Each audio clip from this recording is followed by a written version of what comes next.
Recording. Bow, bow, bow. Are we live? Oh, check, check, check. Check it out now. When the funk soul brother right about now. Oh, when the funk soul brother, check it, check it. Do do do do do do do do. Right about now. We live. Oh shit. We did the whole musical intro. Did I say anything racist by accident? Did I do it? Because I didn't know I was recording.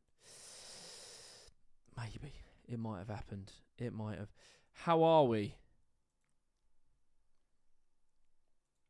How the hell are we? My brothers, my brodies, my woadies, my dudes, my... Not a lot rhymes with that, does it? How the flipping heck are we all? Give me a sec. Just trying to do the chat box. I didn't think we was live. I thought I had a couple seconds to fucking prepare, but there we go. How the hell are we? We're going hard on this one. Lols. Absolutely. Did you like my right about now? I didn't actually know I was live, so you got a live rendition. Musical ones. Jimmy is allowed free biryani at any mosque for defending Muslims' public image. Bruv, you know what? I had the nicest, it wasn't biryani, it was, I did this thing with The Guardian the other day. Fucking woke lib, me. Mute noties, alright. Can you believe it? Your boy's now fucking rubbing shoulders with The Guardian. I've sold out, boys. I fucking sold out. How do I turn off the post noties? I don't know who said it, but someone once said post noties, and it's always just lives in my head. I love post noties. It's the funniest. Post noties. Who came up with that? It was great. Notifications loud as hell. Well, we fixed them. Chicken biryani is goated. Some sweet lassi. Yeah, so lassi. I love a little bit of lassi. My wife really is a big mango lassi lover. I hope we're doing well. Off to the gulag. Yes. The Guardian gulag. Yeah, so basically I did a thing with The Guardian the other day. I don't know if I'm allowed to bait it out, but no one told me I couldn't. So we walked around Bury Park, should I say. Very controversial place. We did a little walk around. I got a samosa. We did a little chit chat about immigration. It was pretty interesting, to be honest. It was really cool. Actually, you know what? I used to work in Bury Park. Let me show you what Bury Park's all about. Bury Park. You're gonna have a load of like weird racists that film it. That's so sad, man. Okay, 1 minute. Let me share my screen. This sucks. If you have like a bit of a heart, this will upset you. Cause one sec, I'm gonna show you something. Bury Park. There we go. Maybe we do this one as well. How do we do the more zoomed in one? Oh, there we go. Yeah. So like, if you haven't been brain rotted against Muslims by Twitter, and you have a bit of a heart left, which I can understand. Some people don't have, it can be tough to have a heart these days. But I just typed in Bury Park. That's all I typed in, right? So this is a town. This is a town that has a really high... It's like 100% Muslim, basically. And I did not know this, but if you type it in on here... This is actually really fucking sad. Bury Park, right? I did this whole thing with The Guardian where I walked around Bury Park and we were just like chatting to locals. One of the guys, his name is Taj, what's his name? Surname Taj Ali, probably? Yeah, Taj Ali. I don't know if you know this guy. Journalist. I didn't follow him, but there we go. Taj Ali is a journalist, and he's done some cool shit. I actually saw him ages ago on Navarra, I think. Yeah, this one. Truth About the Riots and the White Working Class. Taj Ali. So blah, blah, blah, blah. That's Taj Ali. Talk about the by-election. And he's from Bury Park. Like, originally he's from Bury Park. And he took me around and we were just talking about immigration. We were talking about Muslims, Islam. We were talking about like the riots, all this sort of shit. And I just typed in Bury Park because I really just wanted to show you what it looked like. And imagine this is a local community. 1, 2, 3, top 3 videos are all... Actually, this one's not so bad. But like this one's about Tommy Robinson. This one's about Britain First. the ethnic cleansing of Bury Park. I mean, like, it's kind of all just racists filming it, and it is literally just a town and just a community. Like, when I was walking around there, it was nice. I enjoyed myself. My voice quiet. I can boost it up a little bit. Is that better? Maybe that's better. I can turn it up on here as well. Is that better? There we go. Check. Yeah, I was walking around Bury Park and I was like, this is actually just a nice place. Like, I just was enjoying myself, you know. It was like, it's just a high street. That's all it is.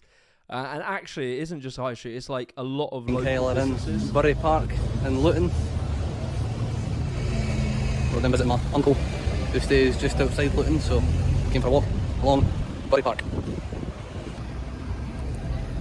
So this is Bury Park. That's us arrived. I'm going to go for a walk. Okay, when you walk through, the only chain, so this is what I noticed, right? The only chain is this KFC. It's like the only one. The rest of them are all local businesses, all like home, like family run, family employed.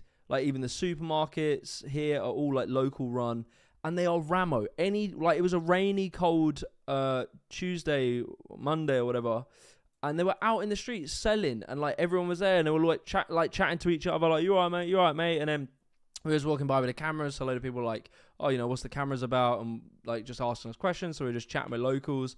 I got chatting with this guy from Iraq. So like when he was young, he left Iraq when the war was happening, obviously. So he grew up with like bombs. He grew up with like the war around him, and then he came here. And like the first question Taj asked him, he went, "What do you think of Luton?" And he goes, "I fucking love it. I love it." Like he said, "I love it. I love the community. I love the people around me. I love this place." And go and ask, like, I don't know, go ask many people what they think of Luton, and they won't say, "I love it." Like, I'm from a town, like, basically next to Luton. I grew up in Luton. And I wouldn't say I love it. Like, I enjoy parts of it. But there's obviously problems. It's obviously, like, in the centre where I used to do parkour and stuff, it was a bit rough. And this guy was just like, "I love it." And then I kind of got it. Like, when I was in Bury Park, hanging out with him, Taj, and then, like, seeing this whole community, I kind of got it. Because I was like, look, they all sell street food, and they all know each other, and they're all buying fresh fruit off of here. There's 2 supermarkets down the end, but everyone's buying their fresh produce off of these because they prefer all the fresh stuff. And like the thing you kind of notice about it, is like it's just it's just like a little bit poorer. So it's a really bustling high street. But, like, if you look at these shop signs, in my opinion, they look a bit tacky in a sense. And you get lots of places, white areas, etc. in Britain, where they just look tacky. Because, like, they mainly use these big plastic signs sort of thing. They're probably the cheapest. And you can just tell it is a poorer area, but it's bustling. And so the only thing is, if it looked like, I don't know, let's say, one of my favourite high streets is probably Hampstead. I love Hampstead High Street. Like, all that is different here, these are all local businesses, all that's different is that they have the money to afford these amazing looking wooden shop fronts and nice branding. That's what's different when you see a high street like this. It just has more wealth. But what you got to look past that, because that's like, you know, I'm a big lover of like classic British architecture and like classic British high streets. I honestly fucking adore like old British high streets. Like, Hampstead's beautiful. Look at this place. Let's just have a little wander this way. But you have to notice what you're actually looking at, right? You're just looking at more wealth. The buildings are obviously more beautiful. The fronts of the shops are able to be able to make all the signage out of wood because they can afford like more bespoke stuff. And there's probably more rules from the local council of how you can advertise. In a place like Bury Park, it's not going to have those same rules, and it's going to have more plastic shop fronts. So the difference is kind of like a class thing. It's kind of like a wealth thing. But this is a bustling high street, and I cannot put across in words how nice the atmosphere was. When I was walking through it, and everyone was like friendly, chatty, out in the street. They all knew each other, welcoming. Like, as soon as I walked past, they're shouting like, "Oh, come try this, come try this." It's a nice fucking place. And yeah, that's like my honest opinion of it. That's my honest opinion. So, yeah. Hampstead Heath. Hampstead Heath's also really nice. Do you come to the Cloud District often? What's that? Most high streets are shitholes. Yeah, okay, so this was the thing, right? And Today I'm we were talking about like why people really dislike these Muslim areas. If you look at these sort of towns, right? It begins with W and it ends in R. How would you describe Hamilton as a town? It used to be beautiful, and now it's a derelict. Yeah. So this is like somewhere in Scotland, right? So what is happening in the UK? I'm kind of like struggling to hear it myself. Is it loud enough for you? I swear. It begins with W and it ends in R. How would you describe Hamilton? Yeah, I think you can hear this. Let me turn it down a little bit. So listen to what this guy says. How would you describe this area? I swear. It begins with W and it ends in R. How would you describe Hamilton as a town? It used to be beautiful, and now it's a derelict. Derelict. So this is like the truth about what's happening in this country, is that you have towns that were once cohesive, tight, amusing? Why did I say amusing? Cohesive, tight, like amazing communities that like had bustling high streets, cool local businesses, etc. And now they're all dying and they're all fucking dead. Like, they suck. There's so many high streets that were once popping and beautiful, and they've just gone to fucking shit. And like, listen to this guy. A young guy grew up in Hamilton. What opportunities would you say there were for young people around here? There's not many really at all. I mean, the shops are shut and there's nothing here. Jobs themselves are hard to come by. You'd have to go to Glasgow or to Edinburgh, and for many people that's just unaffordable.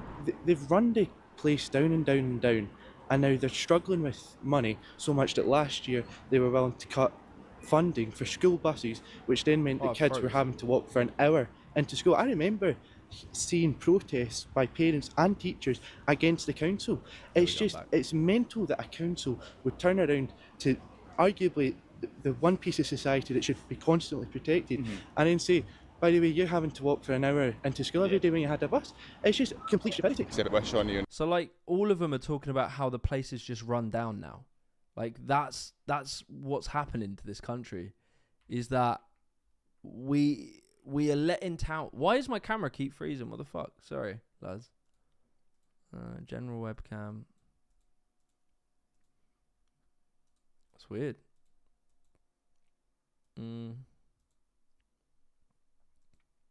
Hold on, lads. Give me 2 seconds. Camera error. There we go. I'm back, I think. Yeah, are we back? I think... Oh, it keeps freezing. The fuck? I don't know why it's doing it. Sorry, give me 2 secs.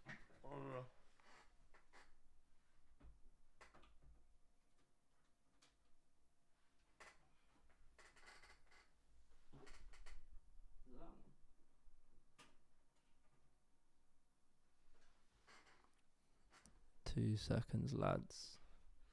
Must be that one then.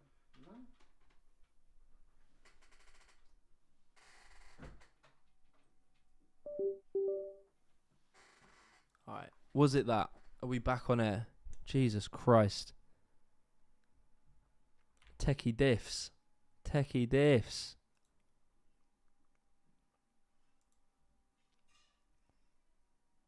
Look at that boy. Frozen in all his glory. Okay, are we back? Oh my god, alright. Hopefully it stays. I don't know what's going on. Can you hear me? You can hear me. Jesus Christ. Techie diffs. We're back like we never left. Alright, cool. Tell me if it freezes again, just say. But yeah, that's like kind of what's happening in this country, is just like, to me, obvious, is that places are just becoming so run down and so shit. And I think sometimes, like, I can't lie, there is a feeling.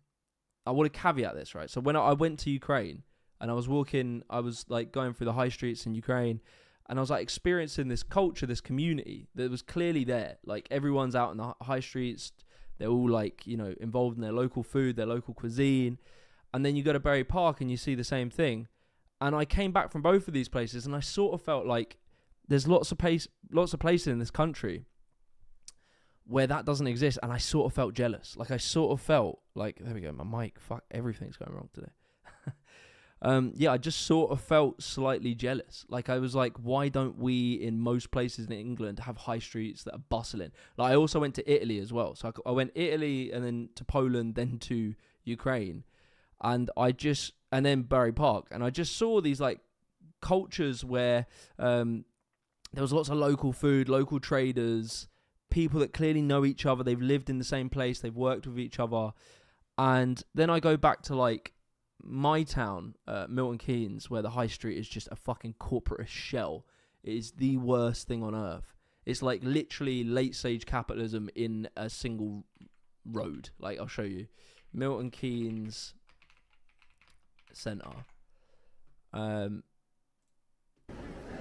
All it is this long, monotonous, Americanized, awful, corporatist husk. It's Next. It's every single chain you could ever think is here. No one gives a fuck. The owners of these buildings aren't from there. The owners of these businesses aren't from there. The workers, they'll work there for a couple months and they'll go. You'll never get to know people. There'll never be a feeling that you walked into this guy's shop and he's been here for 50, 60 years. The dad of his granddad once owned this place. There's none of that. There's none of that feeling. There's no feeling like, oh, Mr. Raj, which is what you'd have in like Bury Park. Oh yeah, Mr. Raj like owned this shop and he does the best tikka masala. Like, you won't have that. This is just a husk, and this is my town. And I walk through it, and I'm like, there is no soul in this place because it's all corporate fucking chains that just churn staff, pay them pennies, and they don't give a single shit about the product they give you. All they care about is their profit margins. That's all they fundamentally care about. And then you go to somewhere like, you go to like Italy. Like, I was in Pisa. The town of Pisa, which it's like actually just a small little town. If I do Pisa, Italy walk, like this town, right? They have rules. We can double check because we'll look into it. I walked through here, and then I come back. Like, I walk through this, and then I come back to this Poundland, Mankind. Just like, it's shocking. Everything is a chain. And so you come from that and you're like, what the fuck, man? And I got the same feeling about Bury Park because it was literally just local. Like, what you want in a good high street or a good town or a good place is when you feel like connected to it. There's like a connection of you who, as you live in the town, you have connections to these places. Like, you know the guy who runs this ice cream van, he's been there forever. You know that this place does the best pizza. You know the guy who runs it. He had like some funny story about his dad, like lost the business, or, you know, just something. These things that like gives meaning and stories to towns. You don't get that in a husk of a place like this. You don't get it. Because who gives a fuck about TK Maxx? Who gives a fuck about Burger King? There's no story behind these fucking businesses. The story is they want to squeeze you for every fucking penny they can, offer you the lowest service possible so that you can eat their fucking slop. Whereas you go somewhere like here, and literally, even I felt the same in Bury Park. I was like, there is a community here, a clear, cohesive community.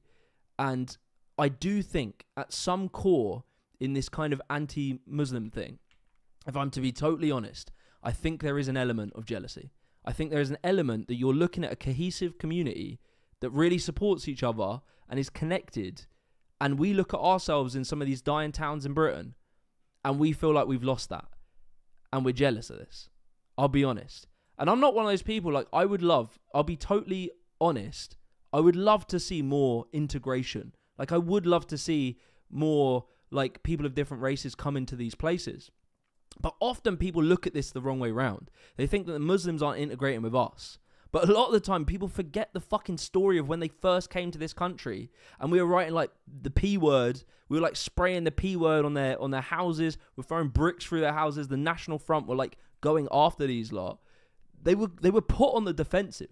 They were put on the defensive, and they went and made their own communities. And places like this, places like Bury Park, which were places that were left behind. Luton was deindustrialized.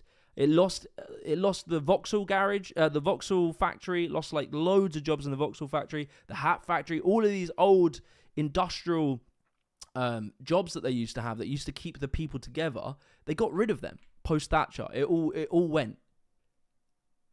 And so Luton was dying. And then a lot of immigrants came to it because it's near to London and it's cheap. And they came to places like here and they revitalised it. And you might look at it, you might not like it. You might look at the shop fronts and you might think, it looks a bit cheap, it looks a bit tacky, the people, I don't recognise these people, whatever. They are doing something and they're revitalising, they have a real community here. They're like the last thing that are keeping this place alive. Like, it was on its last legs, places in Luton. It still is. Like, Luton is still struggling. But these people have come in and bought something. So, you know, that's just my little rant about them ones. Because it actually upsets me a little bit how unempathetic people are to how tough it is to immigrate into Britain. And then once you did it, you managed to make a business. Like, you did the whole Thatcher dream of set up your own local business. And then you're demonized because you're separate from the white community. And you silo yourselves because you're Muslims. You don't want to integrate. It's like, man, they can't fucking win. They can't fucking win. When do you make an effort? When have we gone and made an effort as like the native British people to go into these communities? Have you ever actively gone into these communities and tried to eat in their restaurants and tried to meet them? Have you ever put any effort in? Have you ever, if you invite someone into your house, do you tell them to go and sort themselves out, or do you go and get them a plate of food? Do you offer them to take a seat and I'll look after you? Have we put any effort in society to try and integrate people? That's kind of like where my head's at with this stuff. Because I don't know.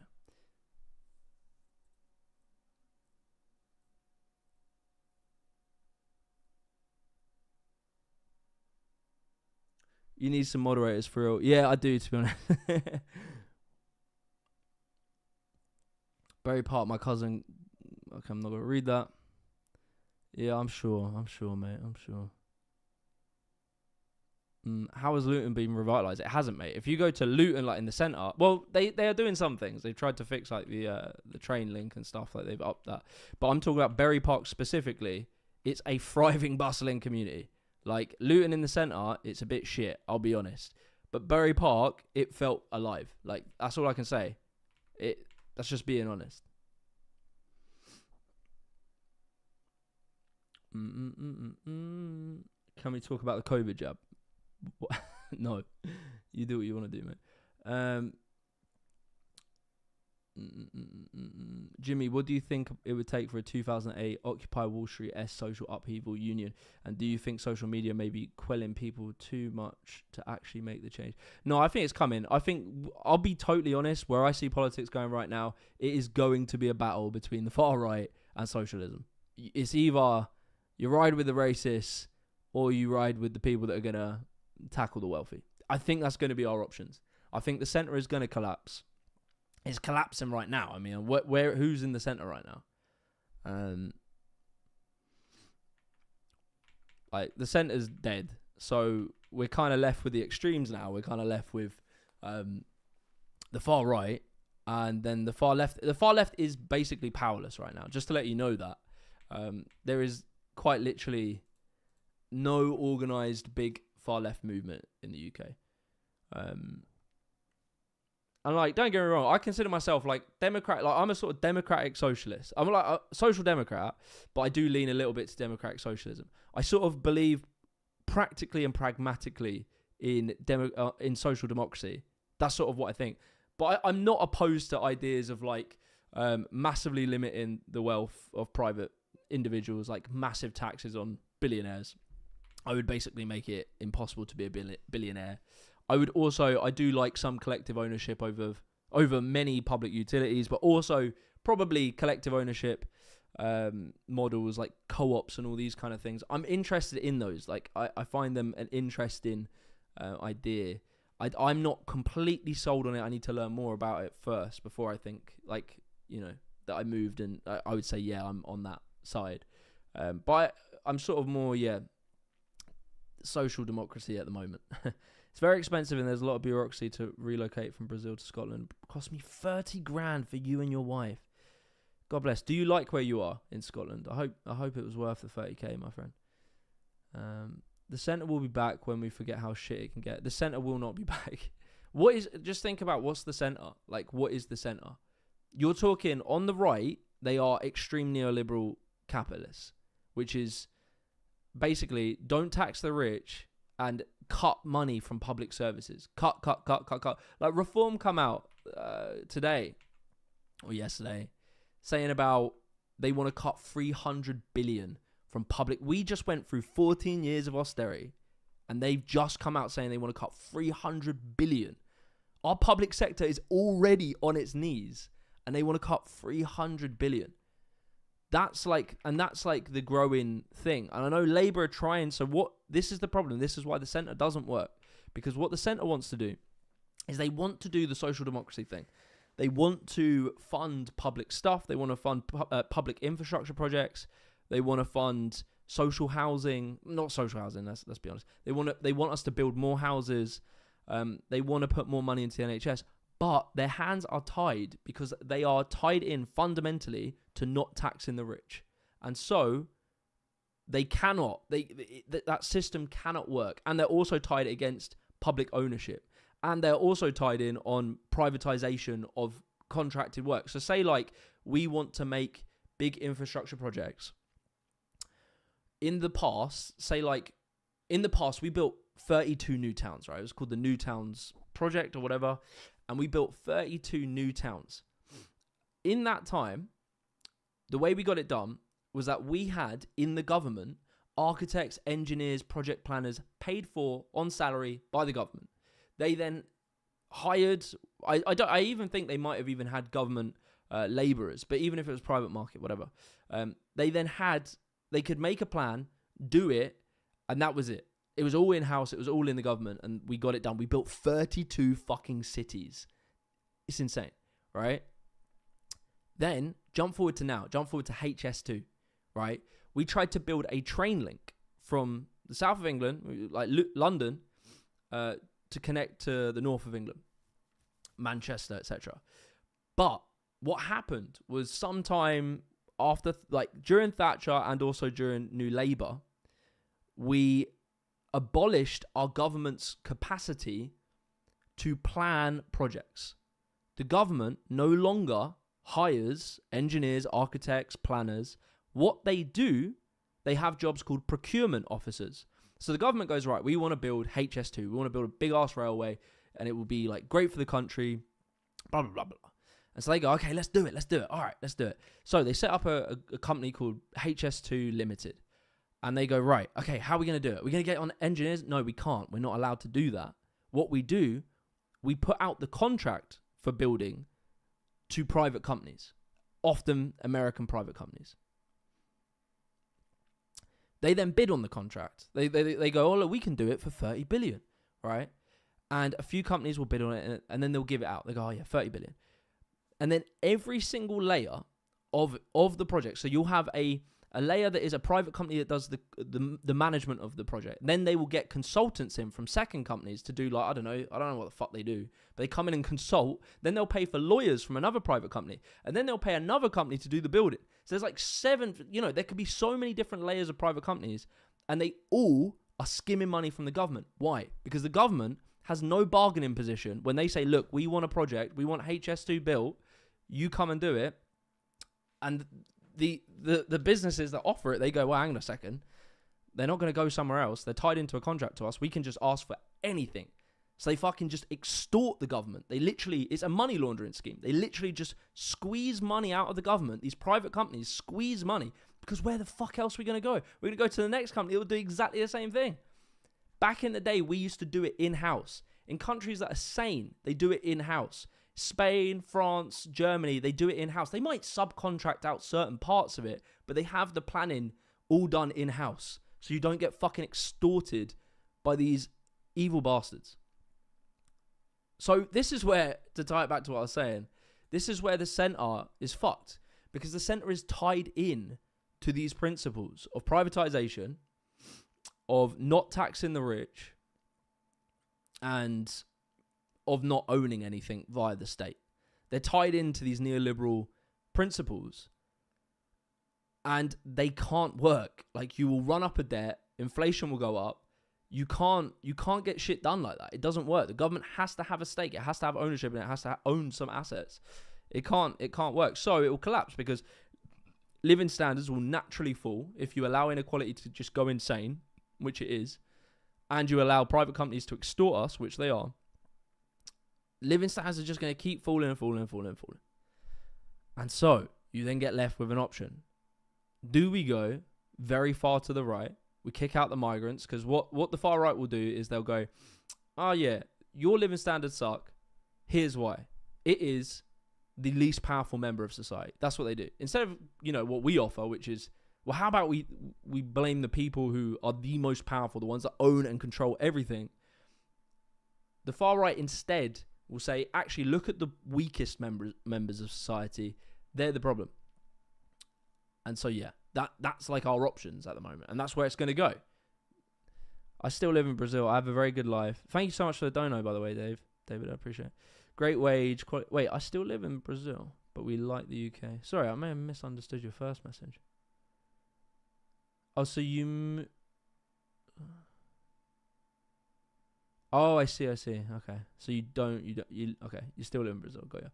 Your video on how hard the UK government made qualified workers to relocate inspired me to try. Yeah.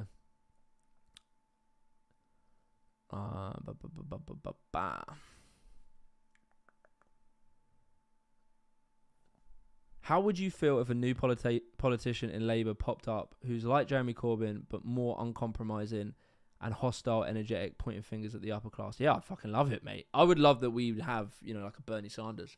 I hope that Corbyn jumps back in the ring. I do. I don't agree with him, like, on everything.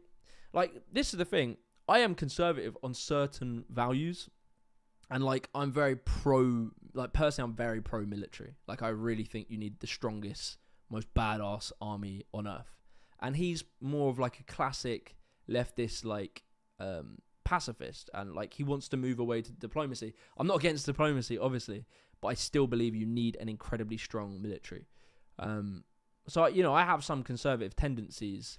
I like believe in strength through like the army and stuff. I believe in these institutions, strong police force, etc. Yeah. So yeah, but I think Corbyn would still be sick, and I'm obviously going to pick him over like anyone else. So I hope he's talking about starting a new party, so we'll see where that goes. But then wouldn't they be able to line their mates' pockets? But then they wouldn't be able to line their mates' pockets, yeah. That's it, yeah, exactly. Jimmy, bring up the NHS website that shows all the contracts over 25k. You'll see like 20, you'll see the top like 20 is paying professional services millions for bullshit. Exactly. Because we this is what you have to understand. Where we do have, when they talk about like government waste. We do have government waste, but it's not in what they're telling you. It's not in like it's in private companies extorting us. That's where the waste is. We can't and so what they're trying to do, their argument is we need to cut the services we offer. No, you need to cut out the fucking extortion, like the people extorting us. That's who you cut out, but they will never do that because they're in bed with them. And so what they want to do, they want to cut everything and just privatize everything. Let private companies run everything. And they will just keep extorting us. That's what they will do. Any thoughts? Wait, I missed the donut there. Sorry. Toasty, thank you so much for the donut. Have you heard of the Deprogram podcast? I think I have heard of it. Deprogram. The Deprogram podcast.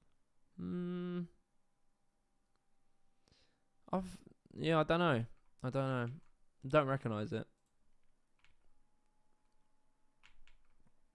Oh, they had Hassan on. What do you say to people who think immigration is the salient issue in our country due to the NHS queues? Oh, yeah. So, okay. I got to, like, not be a dick. So, like, this is a super good question. All of this stuff is valid. NHS queues, so immigration putting strain on the NHS, public services, and housing. These are all true, right? If you bring in lots of people into a country and put them, they're going to use the NHS, etc. Actually, they pay a lot of money for the NHS. And also, you got to bear in mind, immigrants massively come in and actually work in the NHS. So that one's a little bit different. But housing, for sure, and other public services, for sure, they put some pressure on. Now, you have a decision to make there, right? You have a decision.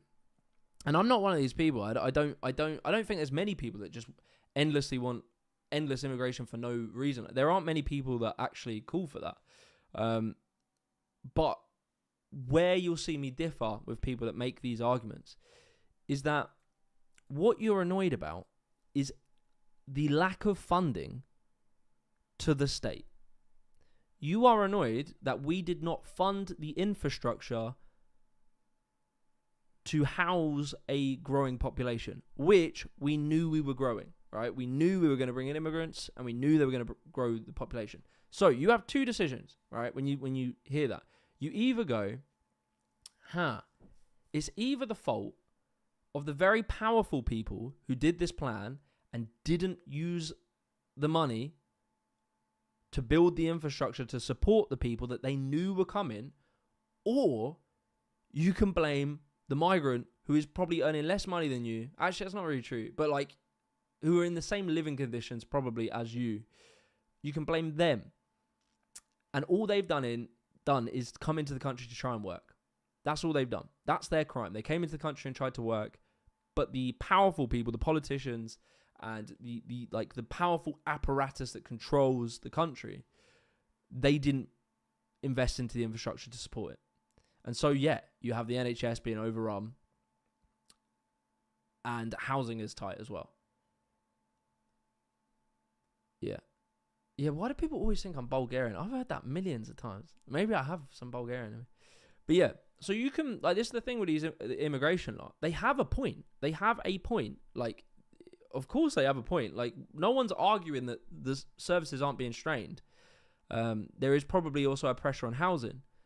I think I've read it, for every 1% the population increases, then you have 1% increase on house prices. So there's been about 20 years. I think it's about 20. I need to double check the maths on this. But I think when I last calculated it, the pressure on housing was about 20% of the house price. There was about 300% that was caused to speculation and the lack of building. So yeah, a small part of it, a fraction of it, is immigrants. But they only care about that part. They only care about the immigrants part of that. They never complain about the powerful. Any thoughts on Bristol UKIP protests and counter protests? I find that guy, is it Nick Tinconi or whatever his name is? Tinconi. He is hilarious. He went on YouTube and he must have sat one evening and discovered Oswald Mosley. I think it was like that. I don't even reckon he knew about him. I reckon he was online. He went, the British Union of Fascists. And he sat and he watched all these videos. And then I think he started, he put a mirror up and he put on some outfits and shit. And he was just trying to get his speaking pattern, because he's so funny when you hear him speak. He just sounds like a really shit Timu version of Oswald Mosley. It's so funny. Damn, thank you for the dono, guys. I really appreciate it, man. They complain about illegal immigrants, but make impossible for legals to enter. Yeah, if I stay here and open a company here, if I stay here and open my company in the UK, my prolaba as CEO will be 1.8k a month, and here it converts to 14.14k. God damn. Hey Jimmy, do you think of Kanzuk? Yeah, it sounds like they're nations that I don't think are fucked completely. So I'm a believer that you got, this is my EU take, is EU has its problems, but in this era of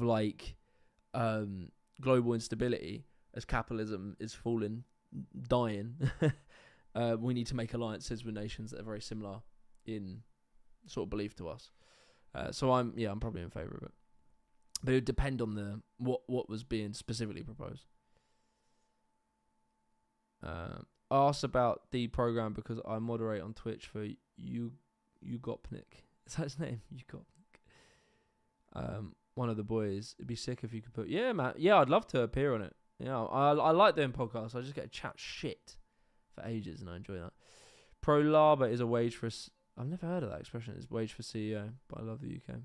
Yeah, I love the UK in certain areas of the UK, and it's always the rich areas. It's such a that's the sad thing, right? Britain has two experiences happening right now. I went to, what was this little place called the other day? It's a really lovely little town.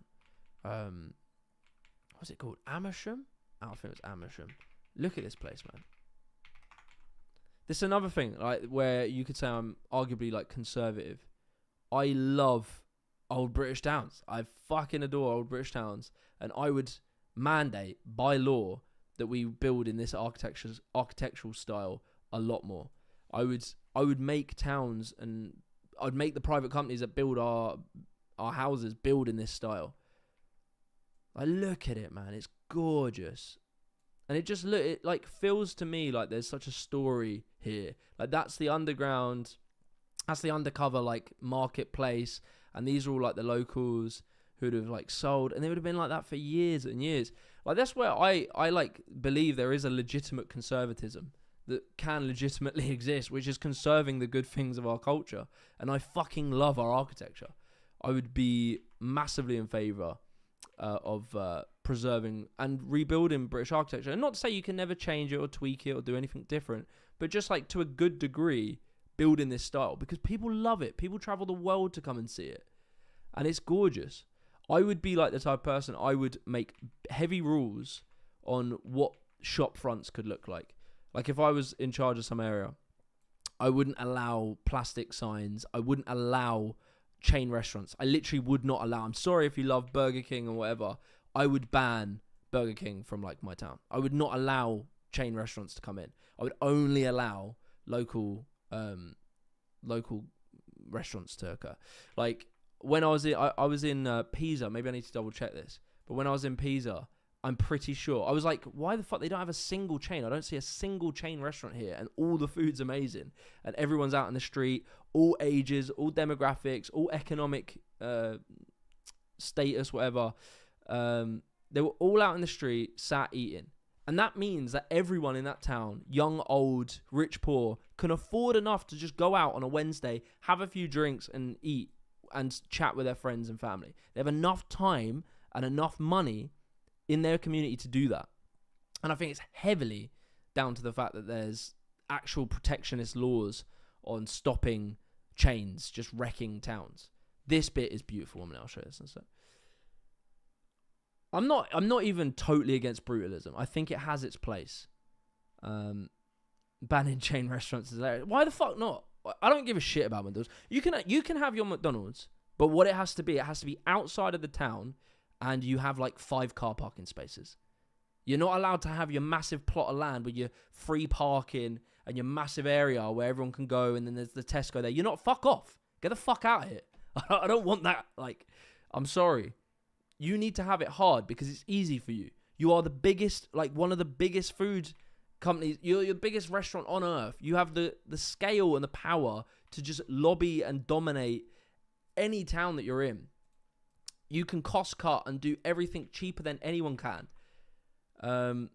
Slava Ukraine. Heroim Slava. Yeah, fuck them, man. I don't give a shit about it. I want to see local British and any culture that comes here owned locally, paying tax locally, sourcing locally. That's what I want to see. I don't want to see another McDonald's. I'm sorry if you love McDonald's, but I don't want to see all that shit. This place is beautiful, right? So here, there's this lovely little garden you walk into. And my God, it's actually, this is an old video, I think, because now it's even better. I went there the other day, and it has like a little lake over here. Maybe, no, I think it is quite similar. Yeah. No, they haven't built the thing. There's a clock tower here now, and it's gorgeous. Let me find it. Yeah, this will probably have it. This place is heaven. It's so beautiful. Go fuck yourself. Yeah, I'm super woke. I'm woke as fuck. What are your thoughts about Scotland related to the UK? Thank you so much for the dono. I mean, I wish they would stay with a gang. Like, I'm not going to lie. Am I cut out again? No, I'm good. It would be sad to see them go. Very difficult. I need to learn more about it. Like, what would it mean? But if democratically they want to leave, I don't know. It's very tough, isn't it? Yeah, it's very tough. But there's a part of me. I get it. Like, don't get me wrong. I fucking get it. I understand why they would want to. So yeah, I love the Scots. I wish they would stay, but I don't think you can force someone to stay in a relationship.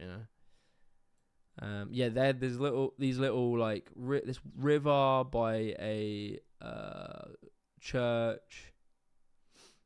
This is it. Yeah, so they have this lovely little church here, St. Mary's Church, and then I hope they film the little park. Yeah, this is it. So they have a. Oh shit! They've just missed the spot. Go across the bridge. Turn. Yeah, this little fountain here. Honestly, man, I'm not kidding you. It's stunning. It's so beautiful. We were just sat there. People were just having their like food, some beers. Yeah, it's really stunning. I don't know. They must not have had the clock tower there. They built this new clock tower thing, and it's so cool. Thanks so much for the donos. Hello, Jimmy. This is unrelated. I'm sorry for asking this stream, but are you looking for people to work for you? Yes, I am. For research, yes. Specifically researchers. So just email me. My email's in like my channel thing somewhere. Yeah. Just email and say you want to research. But yeah, man. So I wanted to do some stuff on immigration actually today. I wanted to like do a bit of research. Let me just read some messages. Why can these towns afford this? Mate, do you want to see something else that's nuts? All right, let's do it. Let's do the age generation wealth gap. UK wealth gap by age. I did find something that showed the here we go. Fucking hell, man. Okay, physical wealth, financial wealth, property wealth. So that shows the age groups. Yeah, so I found this the other day and I was like doing a bit of research on some other shit. 25 to okay, so one thing I've noticed, right, when I went to Ukraine, you notice that all of the business, okay, so this is kind of an interesting thing. This is about like how power, money, wealth equals power, and your market will be dictated by who holds the wealth. So in the UK, this is one that you can really look at, right? This is a really, really interesting thing. And just keep it in mind next time you go to like one of these pretty little towns, right? So in the UK, we have pretty bad. If you go to like one of these pretty little towns like Amersham and that, actually Amersham's an outlier there. Most of these little towns, they have pretty bad coffee, right? This is like a really, really specifically niche thing. They've like I'm near Woburn. Woburn is a pretty little town, lots of old people. Bad at coffee. They have like one okay coffee place, but bad at coffee. Really good at tea and scones, right? Really good at tea and scones. And then you look at it and you go, oh, hang on a second. Why is that? Well, if you look at it, who has the money in our society? So 25 to 34-year-olds own roughly 66,000 on average. Estimated average total wealth. Is that the median? So 66 grand. Then it's for 35 to 44-year-olds, 196. And then we jump up to here, 55 to 64-year-olds, 500,000. So the wealth holders in our society are old people. When you go to these towns, right, and you wander around and you see there's really bad coffee but really good tea and scones. All the shops open 10 till 3. What else will there be? There'll be like the types of food. It'll just be like Britishy kind of pubs, all this sort of stuff, right? It's because, and coffee's quite an interesting one. Coffee goes through generations, right? So we're in like fourth wave coffee or something. Back when these lot were young and they were developing their taste and culture, coffee was dog shit. Like they drank dog shit coffee. If you go to one of these rich towns, the market there is catered to this age demographic. So that's why all the shops will be 10 till 3. Because old people ain't going out in the evening. They're going to fucking sleep at 8 p.m. Like, it's all catered to old people. So they only open in very select hours, right? Outside of when young people would be free, which would be after work. The coffee will always be dog shit. You might have one good coffee place, but they're dog shit. Go to Where it would be different is if you then go to London, where a lot of the younger people have more wealth and there's not many old people. You will see much more high quality coffee, much more fashion retailers that are like young, because the wealth holders in that town, the market, is young people. So the products and the cultures and the services are geared toward the young people who have the wealth. But anytime you go to one of them old towns, you can just see by the opening hours how shit the coffee is, how many tea and scone places, like tea rooms there are, and the types of food, British pubs, etc. You can just see that the market follows the wealth. And it really starts to show you when you look around the country with that in mind. When you start to look at the types of things that are being sold, you just see this wealth gap in our country. That the old people have all of the wealth. They have 500,000 on average. 55 to 64-year-olds on average have 500,000. Whereas our generation has 66k. So the whole world is basically built and catered to them because they're the power block. They have the wealth. You see this with government apps. So in nations like Ukraine is a great example where they have lots of young people with wealth, but the old people are piss poor. They get pennies on their pension and they work until they're like 80. They basically work till they die selling flowers and shit. Like, it's not good for them out there. But the young people, they grew up in the 90s. They started to make careers in like IT. They got educated. Their economy opened up. It liberalized more. And they started to grow their wealth. The young people in Ukraine are the wealth holders. So the whole country is built around the young people. And you can see it with government apps. In this country, our government apps are dog shit. They are so bad. Like, you go on the thing, like, you want to pay your taxes, you make your government account, you then have to make a separate account on the HMRC thing, you then make a separate account, they then send you a piece of paper and a letter, you have to remember this code, you then have to save this code, remember your fucking document, blah, blah, blah. In Ukraine, you open your phone, it scans your face, and you pay your tax. You can get married on these apps. You can do everything. Why? Because the young people have the power in that society, and they're the forward thinkers, they're the innovators, and they are in control of these things. So, yeah, it's just kind of interesting when you kind of get to see this sort of shit. It's so interesting, I find. And it's like an argument to say that basically we need to try and get some of that fucking money over here. Oh, well, mate, you can't see my screen.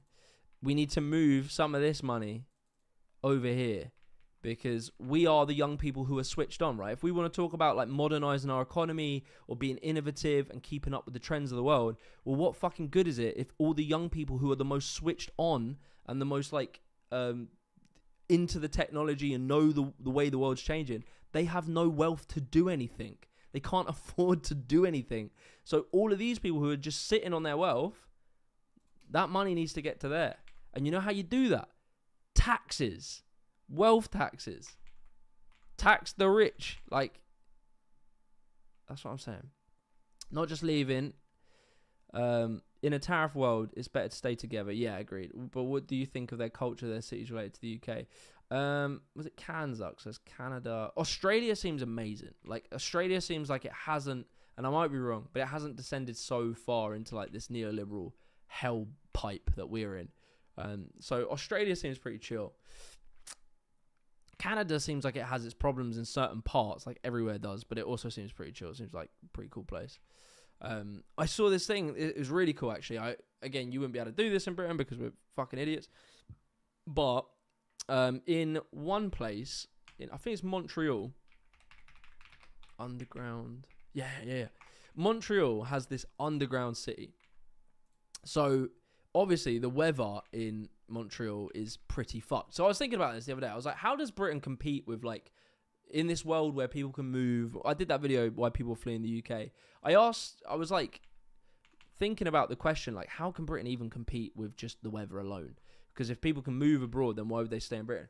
And I was thinking, like, imagine if we, like, one of the things we have are called arcades, which are like covered shopping center streets. They usually open at either end.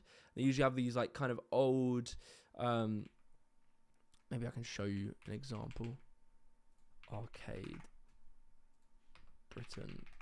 It's annoying that they're called that because it's just going to show you game shopping. There you go. Yes, this. So this is like how Britain, because again, we have been cold for a long time. We've built our economy to like understand it. we have this as like a tradition to make these old, beautiful arcades. Look at that, stunning. This is like a big tradition in Britain. And this is how you compete with cold climate countries, is by building lots of these things and putting heating in there. In the UK, we don't ever heat anything ever. It's cold as fuck in every single building, so that's a tricky thing.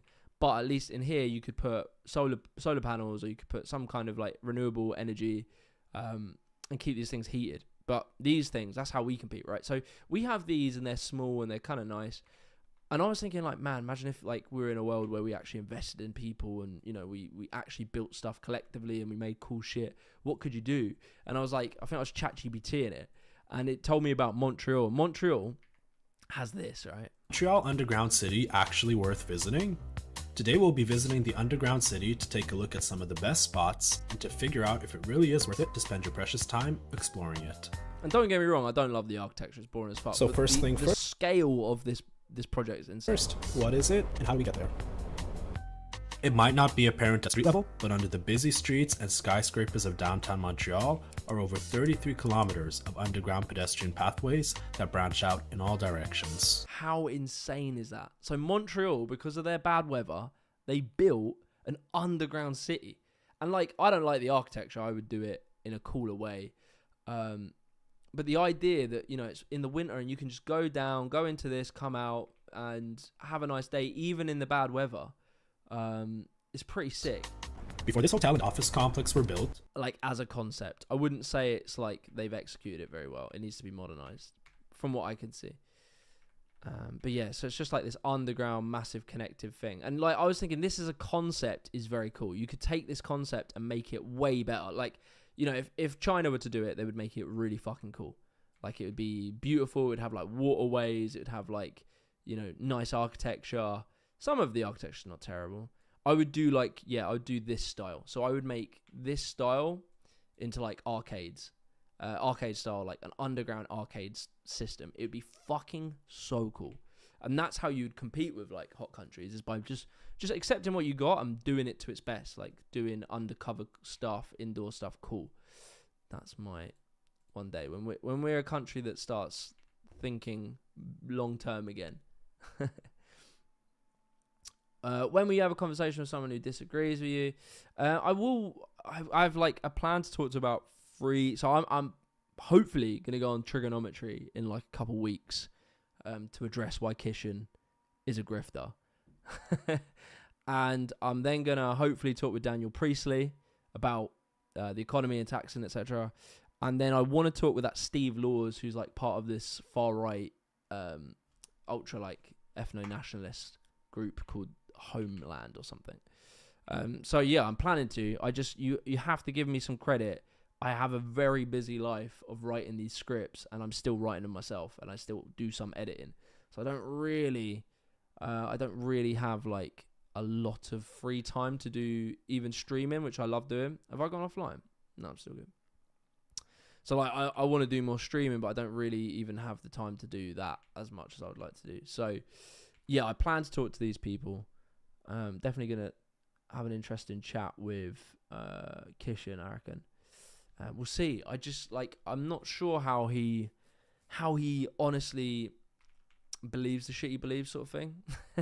So I don't know if he's not the worst of them. Like, it seems he can have a conversation, but he's so like Americanized. Like, his whole political worldview is like, and it just seems like he's chasing that algorithm. He's chasing that American audience. I don't know. We'll see. We'll have a conversation. We'll see if we come to some mid-grounds, if he sees my point of view. I'm not going super hard on that stuff. Just feel like there's some ideas that could be pushed. Yeah, trigonometry is very grifty. Yeah, I'm sure, you're always going to agree with people on something. Debate Nick Fuentes. I don't know enough about Jewish culture to fucking debate someone on that. I'd say you should get an editor. I do have an editor. Yeah. So that's the one I did get covered, is editing. But I still do, like, I tend to finish the videos. Like, I put music to it and stuff like that. It takes me like a day or two. And if the editor didn't, like, fully get it right or something, then I might put a couple days into finishing it. So get Tommy the Tit Robinson. I don't know if I'd chat to Tommy. I think that's... I don't know. Maybe I would. I'd need to do it. I want to get a bit more practice, like having them debates, I think, first before I go at someone like that. Because you also got to bear in mind his audience are literally the far right, like, and some of them are very extreme. That's my as well. Like, I want to chat with Steve Laws, but I'm a little bit. Yeah, it's like that. I can't lie. His audience are kind of fucked up. Like, they will call you race blood traitor, go die. Like, they'll say all this shit, and they're probably just fucking fat kids in their mum's basement. I accept that, but probably one in a few thousand of them might be like actually psychopathic and might do something. So, you know, I'm not deeply in love with the idea of like engaging with this sort of dark corner of the internet that much, but I will do it because I want to see if there's anything that you can gain from talking to someone like that. Do you think the UK is turning a tide with the recent race riots and increased attack on ethnic minorities? Yeah, for sure. Yeah, we're fucked. We are fucked right now, but we can fix it, but we are fucked. Loving your stuff, bro. Good to see you on the rise. Thank you, man. We need more base leftists repping the UK. Big up. Appreciate that. Thank you so much, Jonathan, for becoming a giant. That's amazing. I can't like thumbs it up, but that's very cool. Thank you so much. Off topic, but I joined the Green Party the other day. Yeah, big up. The Green Party's starting to, we're starting to fucking do something, man. Starting to get something going. Patriotic Alternative. I don't know about that. Not sure about it. I know about Patriotic Millionaires. They're pretty cool. I'm kind of confused. Not gonna lie. Are you even pro Green now or not? Like, I saw a video on Greens. Then I left for a bit, and now we're pro Green. Yeah, like, I have my critiques of the Greens. Like, my critique of them was mainly messaging. It was mainly like they need to improve their people, and they're starting to do that. So, that's good. And yeah, I joined the Green Party. Why the fuck not? Who else am I going to join? No one else is talking about taxing rich people. No one's talking about any of that shit. Funding the public sector via taxes. Well, partly. They're like actual leftists. So, that's the side I'm on right now. And what I believe we've lost this election coming. This election's donezo. This is the Nigel Farage election. He'll win. But he'll then absolutely destroy this country. And then after that, then we will have a chance. That's my thinking. And so that gives us, we've got 4 or 5 years to this next election, which we can build and do something at. Bowser, if you want monocultural, you want a monocultural Britain, then you have to see people like me go. I can't be here. I'm not allowed to be here. And I think probably a lot of people that you consider white, probably you would kick out because they're not English through and through. I'd love to see little Jimmy in Woburn Junction or wherever you live. I live up the road. Woburn Junction. Yeah. I sometimes bop around Woburn a little bit. Not enough though. It's just too like if they're better coffee shops, I would. I'm obsessed with coffee. As a more centre person and definitely right of you, if you're ever up for a convo, I'm in your Discord, but respect your work. Thank you, man. Yeah, probably. I want to try do more chats on stream and stuff at some point. But yeah, I just need to stream more, which is difficult. What do you think of the alternative vote, and do you think it will be implemented? Oh yeah, I didn't even sort of finish my explanation there. So this next vote is going to be interesting because Labour are going to die, Conservatives are going to die, Reform are going to do insane, Lib Dems will do well, and the Greens will probably do quite well. And so this is the time to accept that Labour is donezo. The whole grift of Labour is to keep telling you that you need to vote for Labour. That's the whole vote. They say, this is Labour's pitch to the left. We fucking despise you. We hate you. But you're not going to vote for the Tories, are you? We know you're not going to vote for the Tories. And if you don't vote for us, you get the Tories. Because you'll split the left-wing vote and Tories will win. And that's what they tell us. That's how they keep us. It's an abusive relationship with the left. They'll give us nothing. They'll do nothing for us. And so we can either just keep playing that game or call their bluff and just be like, you know what, fuck it, we'll split the vote. We'll let you lose power. Fuck you. We'll let the right win. And then we'll take over when the right have failed. It's a risky play. I'm not going to lie, it's not risky. But the alternative is to vote Labour again. They will lose. And you allow Labour just to crumble. Or you organise and build the alternative now and look long term. Stop thinking about things short term. Look at politics as a long game. We are playing not for the next election, we're playing for the one after that, the one after that. So you have to fucking let Labour die. If Labour want to die, they have to die. We're in it for the long haul. This is not a fucking easy game. We're literally trying to undo the structure of this society that is built by the most powerful, wealthy people on earth. You ain't going to do that in one election. And you ain't going to do that without some serious fucking organising. So fuck Labour. If Labour change tomorrow, obviously I'll change my tone. But fuck Labour right now. They're not it. They're not it. I love multiculturalism. I lived next to Heathrow for a time. My Muslim neighbours gave us delicious food over the fence. Sikh neighbours invited us to a wedding. Yeah, anyone, like, I'll be honest, anyone who actually grew up multicultural, likes it. Because you learn about so many different people. And it's so interesting. Like, I love my culture. I love British culture. But obviously, I grew up with, like, lots of people from Nigeria. I grew up with South Africans. And I also have, like, a real affinity to their culture. Like, I love Nigerian food. I love South African food. I have, like, a real affinity to South Africa because I've been there. I love it. Like, there's something in it. My best mates' family are all South African. So I like all their expressions. I like their accent. So yeah, most people that grow up in truly multicultural areas enjoy it because, you know, you just learn more, you know, because people are interesting.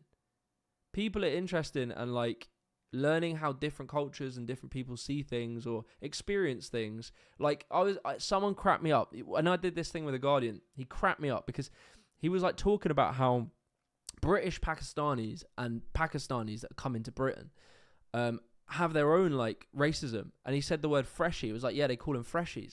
And it just like unlocked this hidden memory of all of my Nigerian mates being kind of racist to other black people because they would call them freshies if they acted too Nigerian. It was like, in a way it was cruel, but it was like done in a fun way. Like, I'm sure there's some people would say that was like a bad type of humor or something.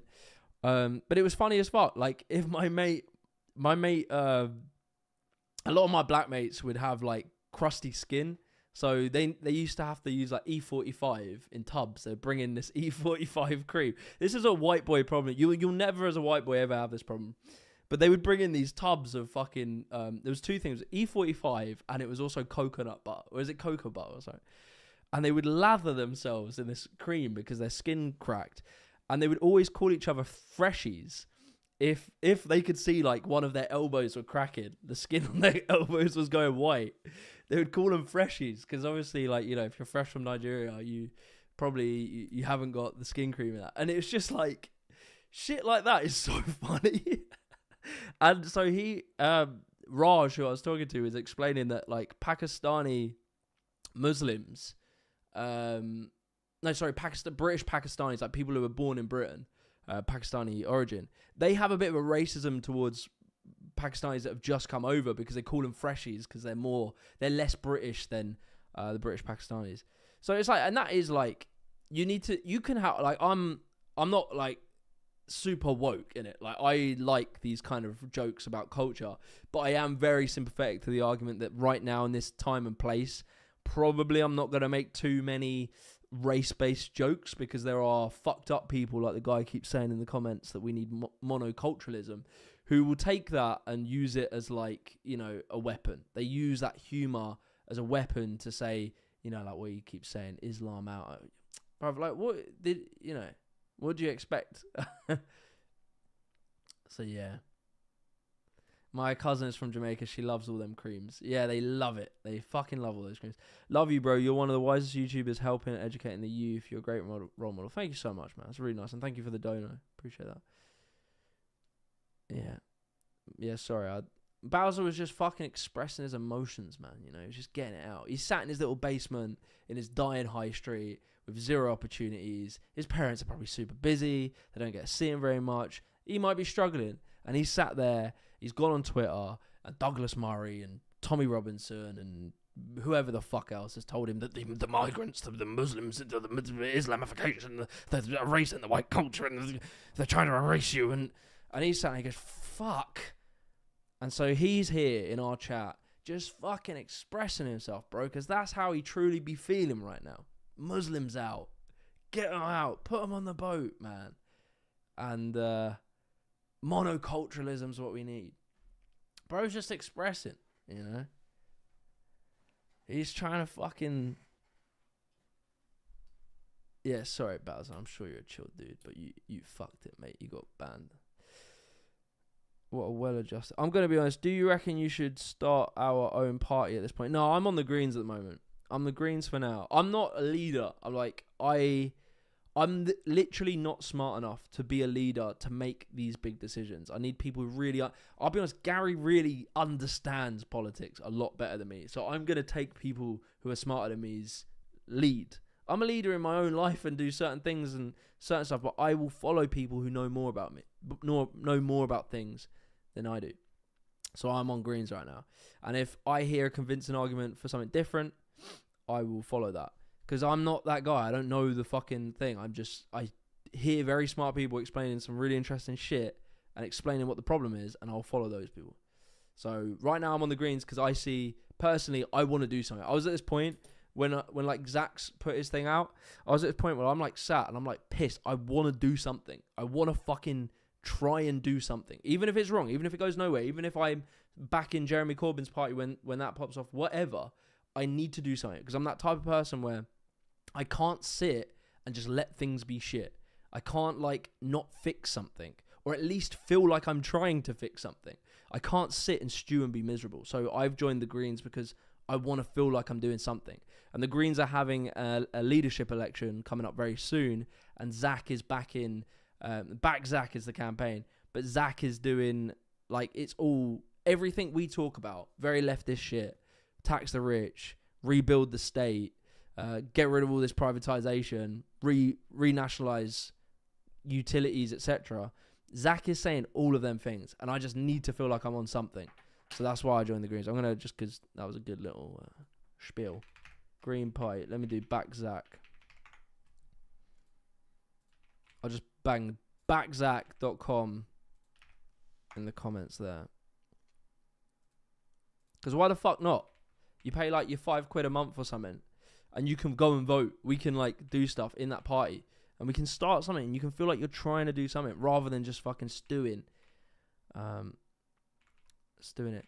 The rich are off. Yeah, they're off to fucking high tax countries that actually invest into their people and have a market. That's where they're fucking off to. And it's also like 0.3% of the rich, because most of the rich do not want to leave Britain because Britain is a fucking cash cow for them right now. Their property prices are rising insanely. They would be fucking stupid to leave this country.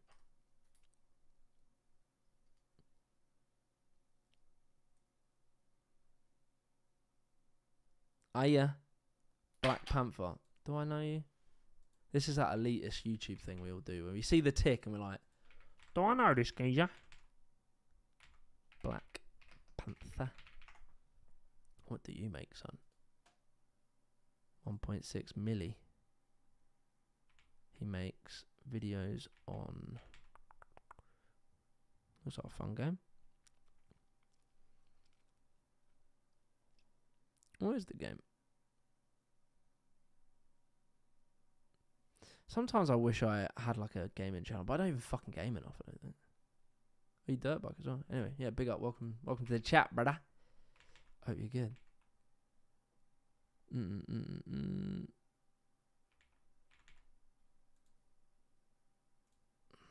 So, we need to watch some stuff. You know what I wanted to watch? I don't know if there's a video of it, like Luton decline. Is there a story of Luton? Obviously, it's like a football club, innit? I like the car. Yeah, it's a nice car. Do you want more or less migration? Do you think migration country? Okay. Oh, this is the big migration one. Right. So, migration needs to be done in alignment to public investment. You need to build the infrastructure to house the growing population. You also, one of our other problems in this nation is that instead of building up a local workforce, training our people to do jobs like being a doctor, right? I believe 1 minute, let me fact check this. Let me fact check this. So, when did tuition fees rise? Tuition fees have increased significantly in the UK. The key increases happened between 2006 and 2012. The first major increase was in 2006, where fees rose to $3,000 a year. I think it was free before that. We had free education, free university. The most significant increase was in 2012, when the government raised the fee to $9,000. $9,000. And it's scheduled to increase to $9,500. So, what does that mean, right? In this country, we have a lack of doctors. Because why? Because we jacked up tuition costs from free in the early 2000s to 9.5 grand a year, 9.2 grand a year in 2017. And we also did it in 2012, so 9 grand a year. So 9 times 3, if you go for 3 years, 9, 18, 27 grand, and then you're going to have all your living expenses. You're going to be about 90 grand, 60 grand, 90 grand in debt, somewhere around about that. So we have basically told people, you want to be a doctor, right? You want to earn, let's have a look.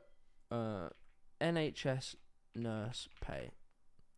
You want to go and earn your 38 grand a year. Oh, no. You want to earn your 31 grand a year? You want to earn 31 grand a year? Well, how about you go 90 grand in debt to do that? So everyone went, no, not going to do it. I'm not going to go 90 grand in debt. So we then lose doctors, because who the fuck wants to be a doctor? You know, there is some like social reason. So like, you know, being a doctor or a nurse, whatever, was never 7 years. Oh, it's 7 years. Okay, so it's 7 years.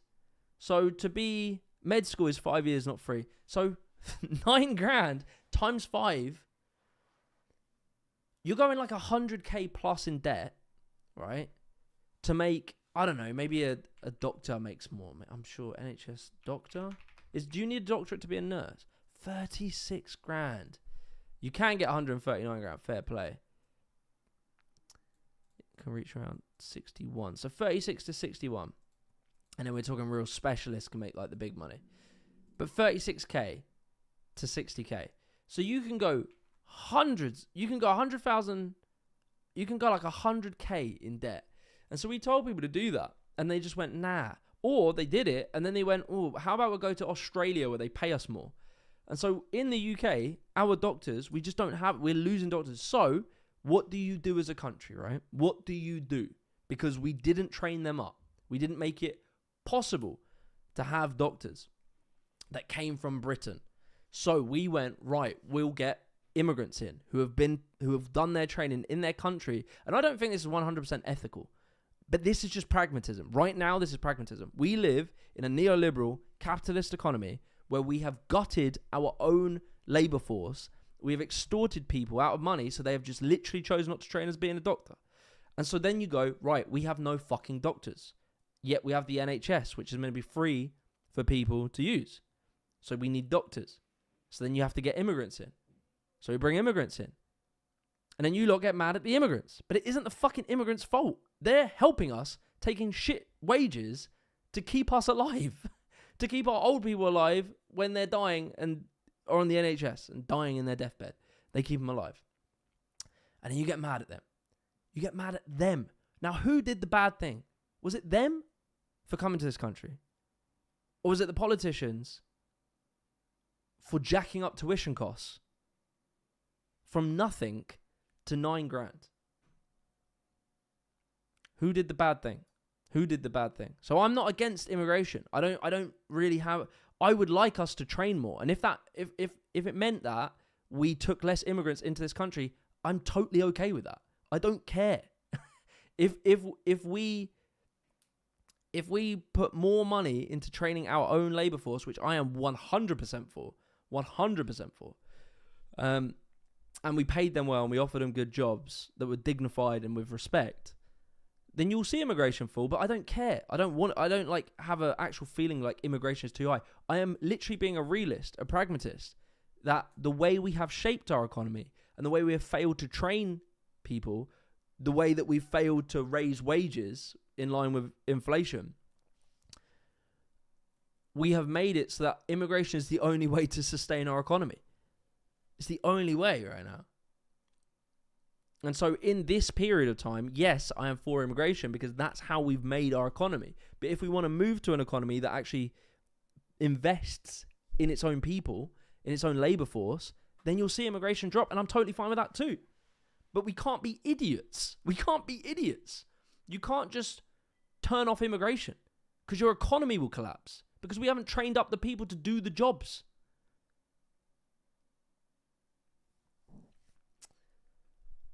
So yeah, the immigration conversation is stupid because the people who are saying we need to end immigration are not also saying we need to train up local talent and invest heavily in that.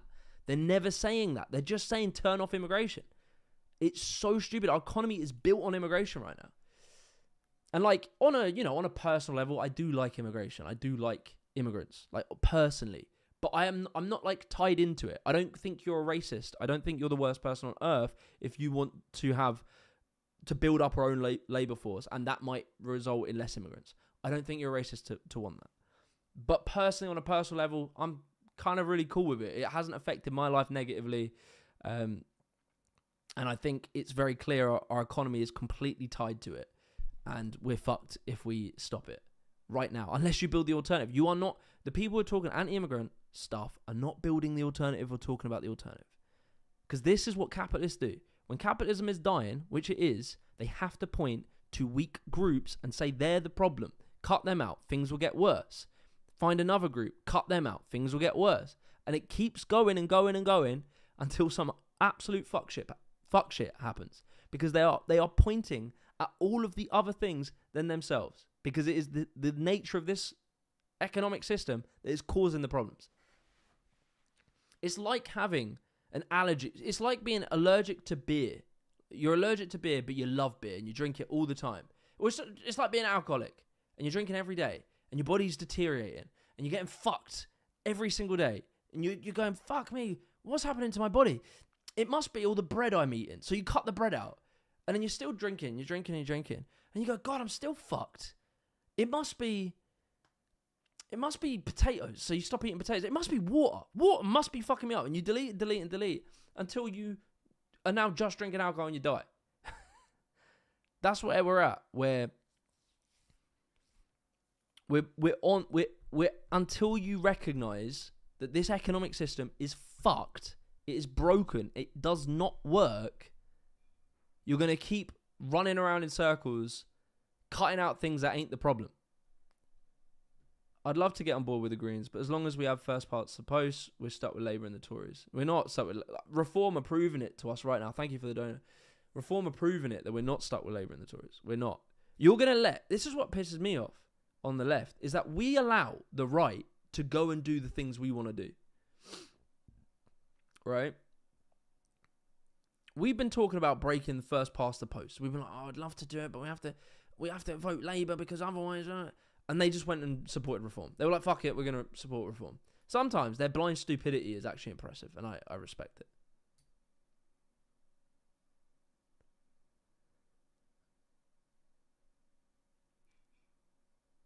The part I don't understand is the mega pro-capitalist party is saying stop immigration, but the businesses need... Okay, this is a fucking good point. Big up Black Panther for saying this, because I used to be stuck on this. You are looking at it. This is where I used to think. There's no logic. Why would they want to stop immigration? Because it's really good for them. These people are not ideological. They are not ideological capitalists. They do not truly believe in the principles of capitalism. They want to protect their power. That is all. That is it. That is what politics is different groups with different interests trying to protect their own interests, right? So a billionaire takes a look at the situation. They see that capitalism is failing, and they are in the position of power because they hold control and ownership over massive amounts of capital through assets and businesses, etc. They see the system is crumbling, and they see that their heads on the chopping block. It's them who people are going to go after because they're the fucking problem. So they look at it and they go, you know, it sucks that we'll lose the immigrant labour, the cheap labour. We're not going to make as much profit, but they're still making the profit. They're still in power. They get to keep their position. They get to keep their economic system. They are defending their interests. They're being smart. They are sacrificing their queen. It's not really a queen, but it's like playing chess where you sacrifice a piece in order to take another piece and to maintain your position. That's exactly what they're doing. They understand, yeah, they do lose out from losing out on cheap labour. Of course they do. But they get to maintain their position. They are playing chess. And we're sat here thinking they truly believe in capitalism. They do not. None of them believe in ideology. The only ideology they might potentially believe in is fascism, because that is the ideology that you are innately biologically superior, and the world should revolve around you, and you should be in charge. Merlin, thank you so much for the dono. I'm an Assyrian Christian born in the UK. My people face many genocides under Islam. Sharia isn't fringe, it's core doctrine. Most Muslims believe in it. The danger is far worse than many realise. Always, always, always, if we're truly on the left, we have to understand material economic drivers into radicalization. Yeah, big up Black Panther. Yeah, like, it blew my mind because I genuinely believed that they believed in capitalism. I genuinely believe that they did, but they don't. They don't believe in capitalism. They believe in power. That's all they believe in. They're defending their own interests. And that's all politics is. Are different groups that have different stakes in society trying to defend their own interests. So there's a book, really good book you should read. It's called A Nation Full of Shopkeepers, The Rise of the Petty Bourgeois. And it talks about how shopkeepers in Britain, like working class people who went and owned a business, started to vote in a weird way. Historically, they actually, in Nazi Germany, they were the ones who voted for the Nazis. The petty bourgeois is like an example where their interests don't align with traditional working class, but they don't also align with the capitalists or the bourgeois. They have different interests. So fascism worked more in their favour, and so they voted for that, or it spoke more to them. That's what politics is. It's a game of power, and it's kind of, that's what you're seeing when you see a capitalist, a billionaire wanting to kick out immigrants because they realise that their head's on the chopping block. Sorry about the Islam thing. Yeah, so like read into radicalization and the material element. Always think, whenever you think about any topic, when you see anything happen, always ask the material questions. Always ask, what are the factors in their lives that are causing them to feel alienated from society, from their community, from their work, from the results of their work, from the ownership of their work and the agency over their life? Where are those material alienation? Where is that coming from? And I think that's what you're going to see. Like, of course, there's radical Islam. Like, no one's going to argue that doesn't exist. What we will always argue is, what is the material drivers in causing it? Why does someone decide to become a terrorist? And this is the thing, is like, it's deeply like, I guess, like a humanist attitude, I think, is to understand that humans have like, psychological drivers, and to understand that, material and like economic realities and also alienation from culture and society, etc. That's what drives it. So that's how I would say, like, yeah, of course Islam has radical elements, but I think if you were to fix their living standards, and I'm not saying that's a fucking easy thing to do, but like, if you have an issue in the UK of people being radicalized and wanting to become terrorists, try and look at what their life was like. Trying to work out, why is it the same person who gets radicalized towards terrorism might be the same person that becomes a murderer in the UK, or might be the same person who joins any number of radical groups in the UK, or maybe they become a gangster, maybe they become a drug dealer, maybe they become a murderer, a rapist. Like, you have to understand there's a lot of like factors that push people into these like radical pockets, and it's usually always the same story. It's always alienation. Migration Observatory and IZA World of Labour shows immigration has little to no, if not beneficial, impact on native worker employment. Yeah, of course, because immigrants are not zero sum, right? What is zero sum is, okay, immigrants come to a country. I always say this. An immigrant comes to the country, right, and works. He earns money. So he's taken a job, but he's earned money. He needs a haircut. He needs to get his car repaired. He needs to buy a car. He needs to eat out, go to a restaurant. So as an immigrant doesn't have a zero-sum effect. They come and take a job and they've done something negative. They also create jobs. They create work. So, yeah, immigrants, obviously, they have a beneficial impact on the economy. The other thing, so people are going to, like, drill in and they're going to be like, well, certain ages from certain backgrounds have different economic inputs to the economy. Some of it's hidden in jobs that are necessary but are not rewarded economically. So the NHS, if you become a nurse in the NHS and you're paid not that much, you may be a net drain on the economy, but if you weren't there and the NHS struggles, there is also an economic problem, right? So the NHS suffers, that has knock-on effects, etc. So when they point at like certain immigrants from certain areas doing certain jobs might be a drain, it's quite an awful way to talk about it, because usually they're doing some kind of job that is necessary but not economically rewarded in our economy, which is called exploitation. Jimmy, I emailed you a few days ago. Attached the CV. I apologise. No, I will get through it. I have a big list of people that have sent me, and it's very difficult to get through it, but I will. When you mentioned recently about grinding your ass off and realising even at your level it doesn't work, that hit me too. The feeling of just being too late, no matter how much, bruv, you know how much that clicks. Yeah, like, again, don't get me wrong. Super happy with what I've achieved. Got a mortgage on a place, but it just doesn't feel proportionate. Like, the amount I earn, I like cover me and my wife's life, but so I bear in mind, you know, I spend a lot more money than people who might earn and live with someone who earns more money. But even still, like, my dad could work for himself fitting carpets. He could cover the whole family's expenditures with kids, own a house, and go on holidays twice a year. You know, I live a nice life, but I don't have what realistically I should have compared to how much more I earn than my dad or something. So, yeah, that should be the black pill about capitalism. Is when you make it, when you make it, and then you go, fuck, it's still fucked. It's still fucked. Even if you make good money, it's still fucked. Are you a Marxist-Leninist or a democratic socialist or a social democrat? The compass puts me at a democratic socialist. I think I'm a social democrat, but I don't know.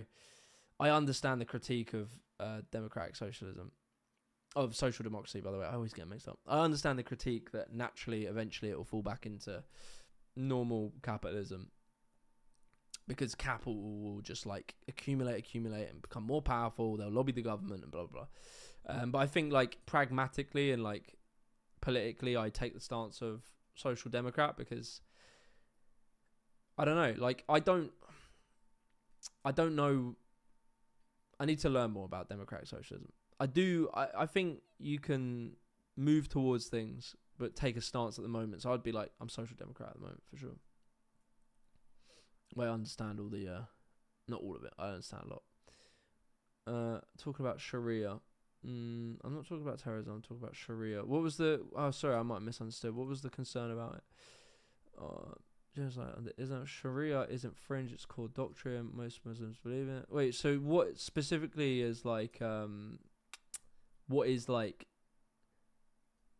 in say the UK, how does Sharia manifest in a way that's like specifically negative to society or something like that? Don't think anyone would defend religious fundamentalism. Yeah, exactly. Yeah, I have like a source on that statement. Yeah, he literally just gave you the source. Migration Observatory. Love your content, Black Panther. I'll link to the source. You gringos are blinded. Yeah, I am. I disagree. Reform proved to need the tactical V. Prove the need for the tactical V. Nah, like, why are they allowed to do it? Why are they allowed to split the vote? Why do they have the confidence? Because they've given it. They've I actually have more respect for people who vote for reform because at least they have principles. Thank you for the donut, boy. They at least have fucking principles. They're like, this system is fucked. We don't care how it goes now. We don't give a shit. If we keep voting Conservative and Tory, we're going to keep getting the same thing, so they just want something different. I respect reform voters. They actually have the balls to do something other than vote for the two parties that are destroying this country. Albeit they're voting for a party that will destroy it more, but at least respect that they have the confidence to do it. Whereas leftists are pussies so often. Like, I know all the problems, but oh my god, I can't dare tick the other box. It's not. I just accidentally did Labour again. Fuck it, man. Fuck it. What's the difference? If by doing what we're gonna do, we're just gonna empower the far right. That's all we're gonna do. You vote for Labour again, they're gonna keep moving further and further to the right, and because of their fundamental problem that they will not tax the rich and they will not address wealth inequality, they cannot fix the problem. They can make it slightly. They can slow the train down by 5 miles an hour as it steams into a wall. But they can't fix it. They can't turn the train off. So, I know I sound like I've just done gear or something, but I don't know. My nose is a bit hay fevered up. So, radical Islam is related to economic factors. I would assume so. I mean, look at it. Look at what happened. Look at where, like... I'm not the most well versed in like the history of radical Islam, and my understanding is that a lot of the Middle East was very peaceful, very liberal, and then what happened was OPEC and the oil crisis shifted the balance towards away from countries like Iran and Iraq and toward countries like Dubai and Qatar, etc. Because OPEC did an embargo over the whole Yom Kippur war or whatever that we were supporting. We were supporting Israel in that, and they did an embargo, and then we ended up just basically not really going back to trading with them. Their economy collapsed, which is the breeding ground for radicalization. As we can see, our economy is collapsing and people are being radicalized toward the far right and also to radical Islam. You see that happening. And then a group comes along, a militant group comes along. And from my understanding, there was a number of fucking factors, but one of them is also what happened in the formation of the Taliban, which was that Afghanistan was having... the USSR invaded Afghanistan. America then armed the Afghanistan military to fight the USSR. And what happened is loads of people left Afghanistan as migrants, as refugees, went to Pakistan, ended up living on the border because Pakistan was less developed and didn't house them or couldn't house them. And so they lived in camps, and then some very fucked figures from, I believe, Saudi Arabia went into those refugee camps where people were living in squalor, in terrible conditions, and they sold them a story. They sold them a story and created the Taliban. And they recruited from there. Because people were living in squalor, in bad conditions, alienated from society, are very easy to radicalize. No one on this chat has ever actually spoken to a Muslim. Yeah, trust me, bro. Love your work in the channel. I appreciate it. And they pay taxes. Sharia isn't radical. It's mainstream and approved by imams. It's in line with the core Islamic teaching. Yeah, okay. I'm asking what are you worried about with Sharia? I don't know enough about it. Like in the UK, my specific question was, in the UK, what manifestations of Sharia is happening that's worrying or something? I'm not asking that in a dickish way. I don't know. I'm asking you. Or just a lack of education and totalitarian control. Just want to say hi, Jimmy from the US. Been watching your vids for a minute. Appreciate it. Thank you so much. It's not immigrants per se, but the fact that they are used by companies to put downward pressure on salaries. But I mean, okay, the whole downward pressure on salaries thing, from my understanding, what the studies show is that I could maybe use ChatGPT just to fact check what I'm about to say. So I've read that they put the downward pressure on wages is 1p per hour on low skilled jobs. 1p per hour. Which, isn't nothing. That adds up probably a couple hundred a year. That's the effect I've heard it has on wages, on low skilled jobs, specifically low skill. I haven't heard it on higher skilled jobs. I don't think it has a downward pressure. Either way, low skilled jobs, it has a downward pressure of 1 penny per hour, I believe, which isn't a lot. Now, if you're going to make that talking point, you go, they are used by companies to put downward pressure on salaries. So, and you're concerned about that, and you're thinking about that. Are you aware of automation? Are you aware of 0-hour contracts? Are you aware of union crushing? Are you aware of people being fired for wanting to join unions? Are you aware of these things that also put a massive downward pressure on wages? Are you aware that wages haven't risen with inflation for about 14 years? Those are very big downward pressures on wages, way more than 1p an hour. So I'm just not really convinced when people make this argument, because it's like, okay, fine, that 1p an hour, that could be a problem. I can see it. But if what are we worried about? What are we worried? Are we now worried about downward pressure on wages? Are we worried on the devaluation of labour and the exploitation of labour? Right, well then let's fucking sort out the cost cutting, the firing, the 0-hour contracts, the union busting, the automation. Maybe we should sort those things out before we kick out the migrants. Just a thought.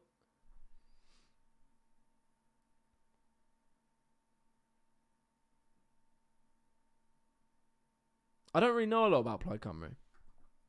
I'm open to learn. I'm an immigrant and I've been paid half of what British people are paid for the same job, and I was not aware of the cost of labour, so fuck your 1p. So just the facts don't matter. Just in this one situation with one anonymous guy who's probably not an immigrant. Based on your views on Islam-dominated countries of Sacha Baron Cohen's dictators, I'm not a raving xenophobe. I like reading and studying. Question: do you think Islam is integrated into the UK? I think they fucking tried in the 70s. Then the National Front kept spray painting the P word and throwing bricks at their houses and beating them up.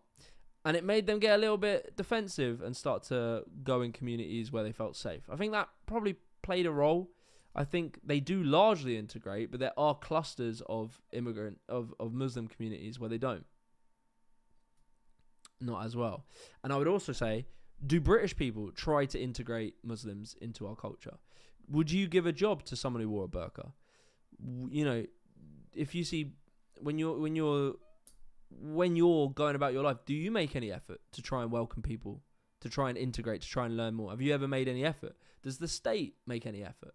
Does the state ever, host big Eid events that invite like the local church and the local British or the local white community? Do they ever try and do stuff like that? Do we try and do these things? Do we make any policies about, in social housing, which we don't really have enough of it? But do we try and do policies where we integrate communities? Do we try and do policies in schools to try and integrate communities? Do we do anything? Do we do anything? Do I like Muslims? Mate, fuck, man. What insane question. Yeah, Singapore. Singapore seem to manage multiculturalism pretty well because they have policies and they're not insane people.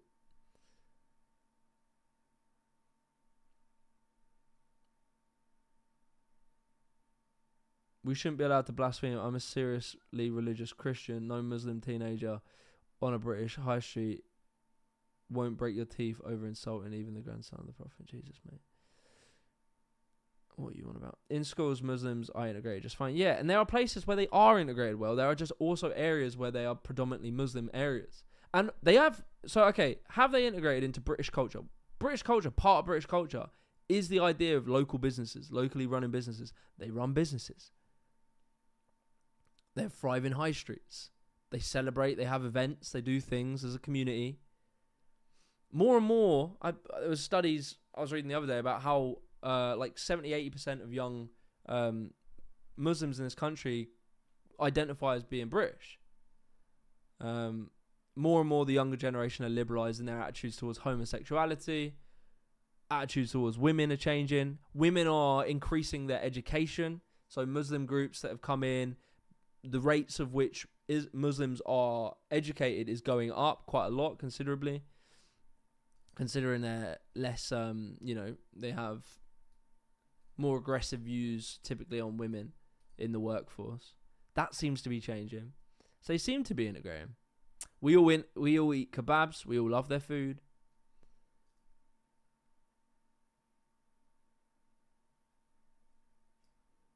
They do loads of interfaith events. That's cool. I don't know about it. I don't see a lot of it.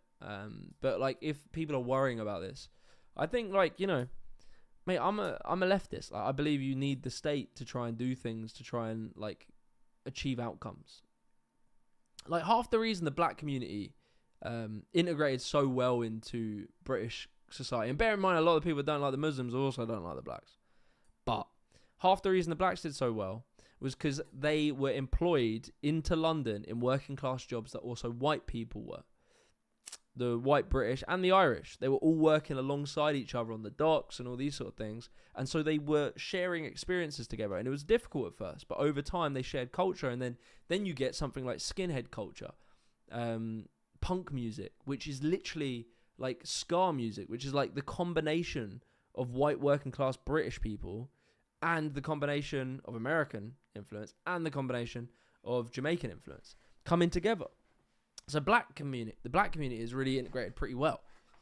And that's because they worked alongside each other. Now, as I understand, I think Pakistanis, when they came into the country, they were often put into like textile factories and stuff like that. And black people there were certain jobs that black people weren't given. They were also discriminated in housing. So when they were trying to get, man, we should really try and watch a documentary on this stuff because I'm sure there'll be some good things.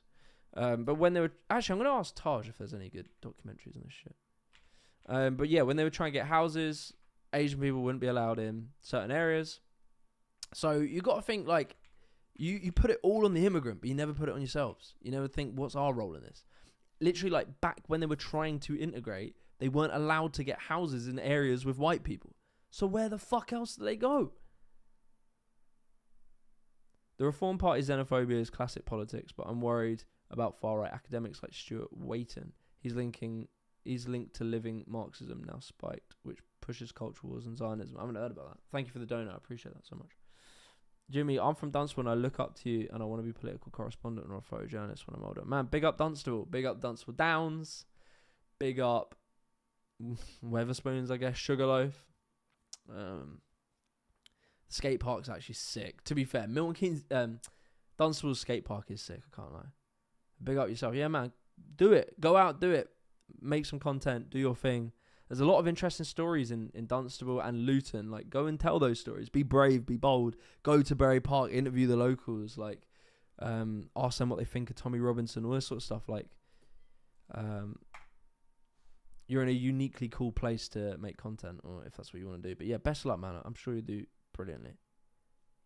Muslims have integrated, however, they haven't fallen to hedonism. Yeah. That's half the thing, is that Islam, they've kept a sense of community that Britain has lost to commercialism, to American capitalists who've basically stolen our culture, took our culture and replaced it with cheap, tatty gimmicks. Like, British culture has been commodified and cheapened by American capitalists, consumerist culture. And we look at our high streets that are littered with just shitty chains after shitty chains, and it's run down. And then we complain when we see Muslims who actually have their own culture and community and it hasn't been stolen from them. Man, and you're a Christian. I don't think they're very accepting of trans people like me. Probably not, mate. Probably not. But I think you got to be more worried about many white British people. If you're worried about your trans situation, I would be more worried about just the general right wing in this country. I don't see Islam leading the charge on the anti-trans stuff. One big misconception is this: in Islam, a Muslim is classified as someone who believes in one omnipotent God who created all life. This is why we count Christians and Jewish people as Muslim. What are your thoughts on Green's anti-nuclear weapons stance? I'm intending to vote Green, but this policy really turns me off. I think, well, I know Zach is against that, so I back Zach's campaign. Like, I want Zach. I will leave the party if Zach doesn't win. Like, I'm not a staunch Green advocate. I would leave if he doesn't win. But he's pro, like, defense. I'm third generation Jamaican British. Big up. Do you know your story of like how your parents came over? So like, I love learning about these stories. Watch This Is England. Yeah, This Is England is so good. If you want to know a bit more about like, racism in Britain. Why do Muslims only have schools for Muslim boys or Muslim girls in England? Segregation. I don't know. I'm pretty sure there's Christian all boys. Oh, did I just cut my mic out? There we go. Yeah, there's Christian all boys schools, Christian all girls schools. I'm pretty sure. Might be wrong. Let's have a look. UK Christian all boys school. Several all boys school in the UK incorporate Christian ethos. We got Aldbury School, Kingham School. So it seems as though in our society you're allowed to do that. So Muslims also do that. Do I agree with it? Not really. I think that mixing genders in schools is a good thing. But it seems as though in our country you're allowed to do that. So they also do that. My nana has some pretty rough stories, but dad got a job in banking software and I'm YouTube, man. Was always tough in Grimsby. But we made it out. Grimsby, isn't that where This Is England is based, isn't it? Grimsby is such a... I love Britain has like these places where the names tell you that the place is like not great. Grimsby. And there's a town, there was a council estate near down the road from where I lived, and it was called Downside. And it was like, come on. Give them a fucking chance at least. It's Grimsby where This Is England was set. The connection between Grimsby and the film was born in Grimsby, a place as well. Okay, no, just someone was born in Grimsby. Do the UK... Oh, man, I missed the shit. I want to see, is there like the story of Luton Town. Luton Town, it's all going to be about the fucking football club, isn't it? This is Luton. Ugh.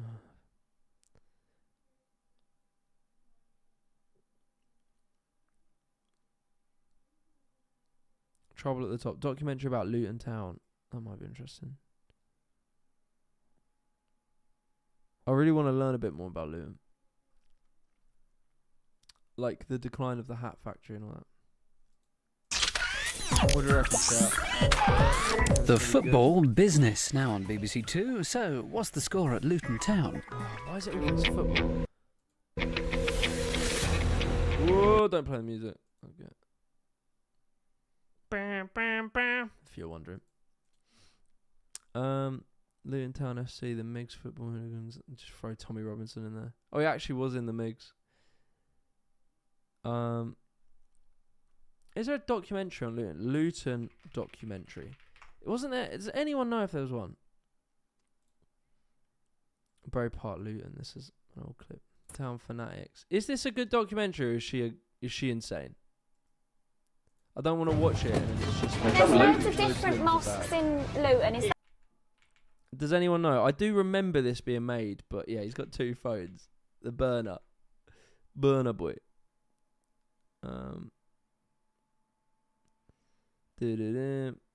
Point. Did you not hear me do the whole explanation as to why? Oh God. Did you not hear any of what I've said? It just annoys the fuck out of me when you say something so maybe you just joined the stream, but I did a whole explanation as to the whole capitalism immigration thing. His lying looks can be deceiving. His lying looks can be. What are you on about? He's hiding his real views. Oh, you're so weird, brother. You're not a Christian. You're not a Christian. You do not believe in the teachings of Jesus, bro. I promise you, people aren't what Twitter is telling you. Jimmy, get your fans to join the Labour Party. I'm not. Nah, that's a whole. Momentum tried and failed. Labour is very hostile to the left.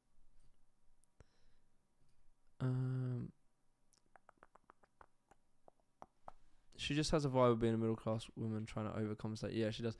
Is this like? Does she go and make a whole thing about how Muslims are bad? Controversies. Portraying a Turkish woman as a Syrian sex worker in a live Istanbul living in Istanbul in 2016. This misrepresentation led to Turkey episode of the documentary being removed.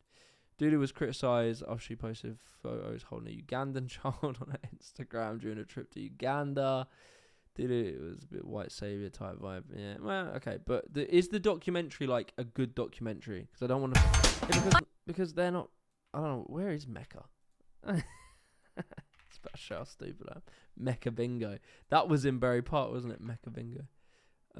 Mecca. In Saudi Arabia. Yeah, because actually, in Saudi Arabia, I'm sure you're allowed to have churches. And no churches in the country. Is there not in Dubai? Saudi Arabia isn't. No, wait, sorry, I'm getting Saudi Arabia. Dubai. Saudi Arabia. Am I getting this fucking all fucked up? Dubai and Saudi Arabia are distinct entities. Dubai is one of the most popular. Oh, yeah. So Dubai and Saudi Arabia are in the UAE. Is that right? Is my geography all fucked up here, lads? Help me. Mecca Bingo. Yeah, it was in Bury Park, I'm sure.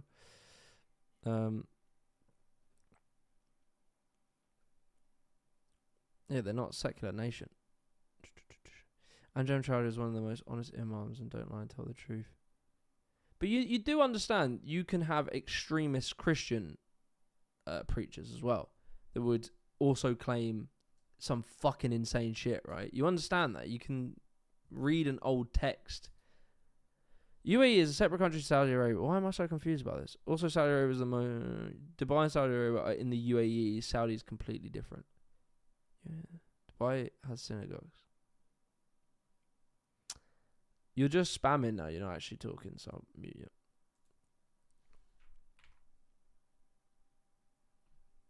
Is Dubai part of Saudi Arabia? No, it's not King of Saudi Arabia, although it's in the Arab. Dubai is part of the UAE, a separate country from Saudi Arabia. Why did I think they were a part of the... No, yeah, not the same. No, distinct separate nation. I did not. Interesting. There you go. There's my fucking geography right there. Jesus Christ. Would you ever consider researching Islamic literature in depth? Probably not. I'm going to say. I am probably not going to become a Muslim, I would guess. Thank you for the dono, Merlin. I'm sure, like every religion, it can be interpreted, and they say some fucked up shit. I am sure I disagree with a lot of interpretations of the Bible. Still Christian. Absolute brain fart. Not a brain fart, I'm just literally stupid when it comes to my geography. I didn't know. Dubai and Abu Dhabi. Yeah, okay. No, I'm just really stupid. Like you, Jimmy, but would like to see you go head to head with Tommy Robinson? Be good OP challenge. I would need to like learn 20 times more because he's like brilliant at debating. Like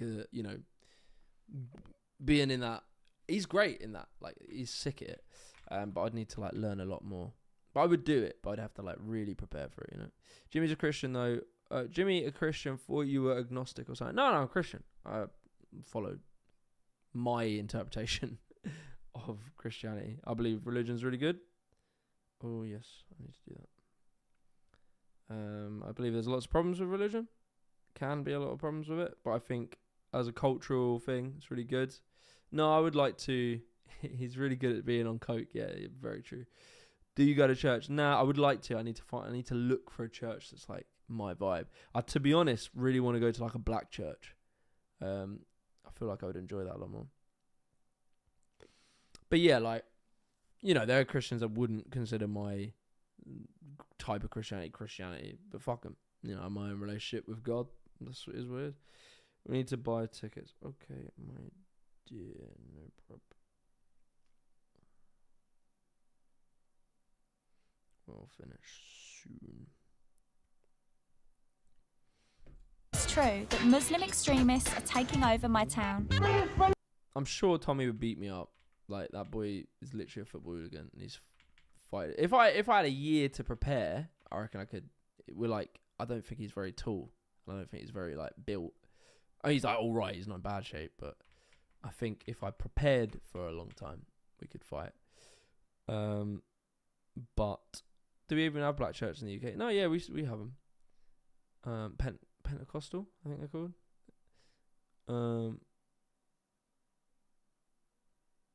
I'm pretty like he's good at fighting. I've seen videos of him scrapping. I don't think I'd beat him up. But I think if I practice, you know, if it was like a boxing match and I practiced for a year, it'd at least be a worth watch. Like, it would be a fight worth watching. But he's got way more experience fighting than I do. I've had fights, but he went out as a football hooligan fighting. He fights all the time. Now he runs the English Defence League, a right-wing protest group launched in Luton to oppose what he sees my as Islamic to be extremism. honest. Like, I'm pretty quick and I have power, but my stamina's a bit shit, to be honest. Get me head kicked. Some people tinkle. So we've got a few different people coming on. We've got a guy called Inia. Lads, I think I'm going to go because I need to eat. But I think what I'm going to do is I want to do a full research into Luton. So what was the one? So one of the things I was like looking at, maybe I'll just use ChatGPT. I'll do this in a bit. So this is something I was kind of looking at to do on like crime rates and stuff. So highest crime town areas, UK predominantly white. So like these are like good statistics I think sometimes to have, just to keep in mind. I want the crime rate though. I want the actual per capita crime rate.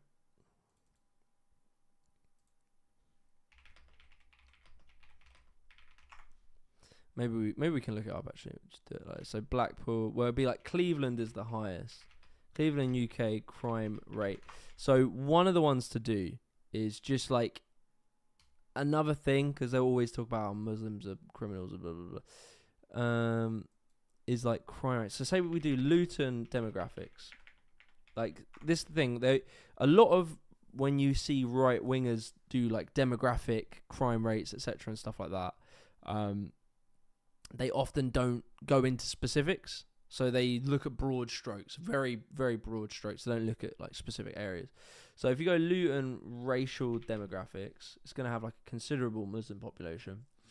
The Asian ethnic group makes up 37% of the population. That's massive, 37% in Luton. 45% is white, black 10%. So then let's do, I don't know what it is, to be honest, Luton crime rate, 102 crimes per 1,000. So then you go 102 crimes per 1,000. Third highest county, significantly higher than national average. 1 minute. Luton's overall crime is 102. Luton isn't. This translates to a medium crime level. Oh, there we go. Luton's crime rate is 92.27. So that's the crime rate. And then let me do an apples to apples comparison. Let's do Luton crime rate versus Cleveland, UK. So I'm trying to like get some of these statistics where you zoom in a bit more and then you kind of like learn a bit more. Is that right? So Cleveland, why is it saying something different there? Some of these AI things aren't specifically very accurate. Cleveland violent crime statistics, 51.1 annual crime rate per 1k people. UK average is 34.9. Okay, so then what's Luton's? Luton's crime is 35.6. There we go. Why did it lie about it? That was weird. Okay, so that's quite a good one. So yeah, Cleveland is 51. Luton is 35.6. So Luton is a poor town with a 30... Wow, what was the ethnic? So Luton, racial demographics. Cleveland, UK racial demographics. There you go. So 92% are white in Cleveland. So it's like way majority. See if we can find the same website. What is it? It's called Plum Pot. Luton population. That's actually old then, isn't it? Because that's since changed. As it said, made 37% of 2021 census. Luton. Demographics of Luton. Race.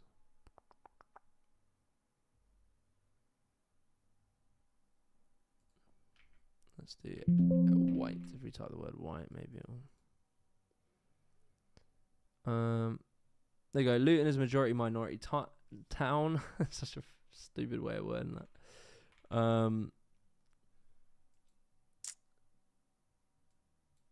Asian Bureau has gone 14% to 30% in 2011. But I'm sure it's higher now. 37% Asian. There you go. Let me see it. 37%.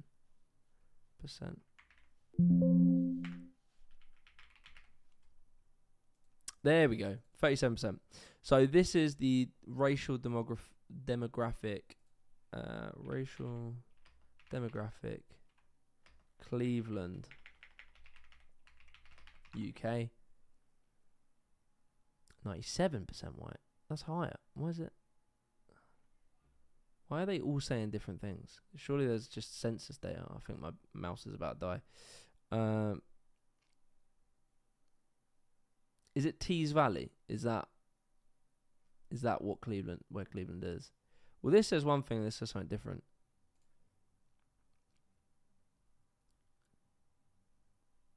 %.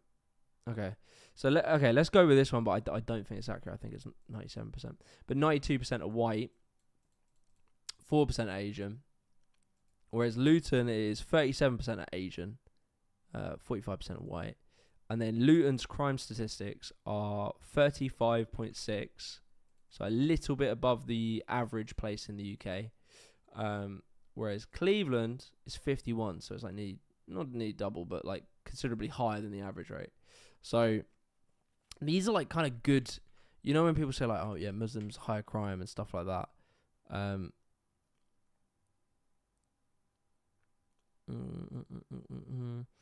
These are like, it's worth kind of looking into more specifically, like go closer. So when they say like, there we go, let's find. This figure is notably high. Westminster has a daytime population. I'm trying to find. Okay, let's do Middlesbrough. Well, let's do Barrow-in-Furness. Nah, let's do Hartlepool. County Durham, that's where our boy, our favourite boy, what's his name? Can't remember. Darren Grimes is from. Hartlepool is not our boy, by the way, if you're not catching the joke there. Hartlepool crime rate. Hundreds of fucking hell. Hartlepool crime rate. What is the actual just crime rate? Overall crime rate.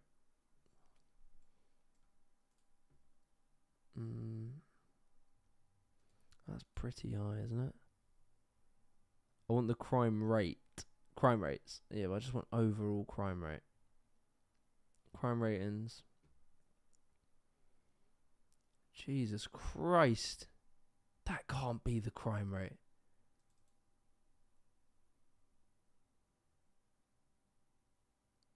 No. Is that accurate, do you think? 1 minute. Sorry, you can't see my screen properly. It's saying here that Victoria... Is this the right place? The crime rate is 338. Is that right? Because that's insanely high.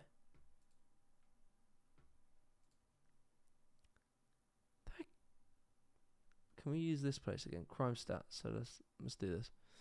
Plum Pot area insights. So if we do, what was the name of this place? It was Hartlepool. Hartlepool. Oh, you can't just search the area. Crime rates. What's the postcode for Hartlepool? Postcode.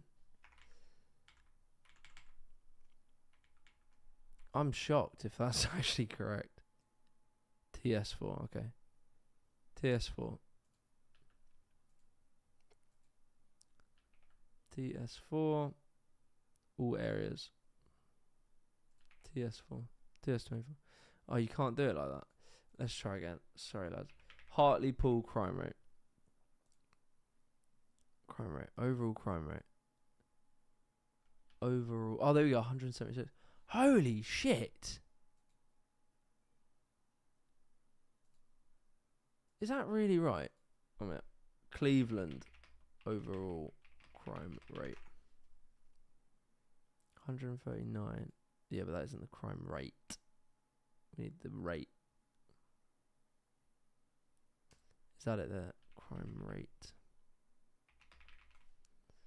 Crime rate is per 1,000. I don't know, but that's fucking insane. So these are like kind of good to have in your back pocket. Cleveland in the UK, yeah. Let's have a look. Majority. So if you break down Cleveland crimes,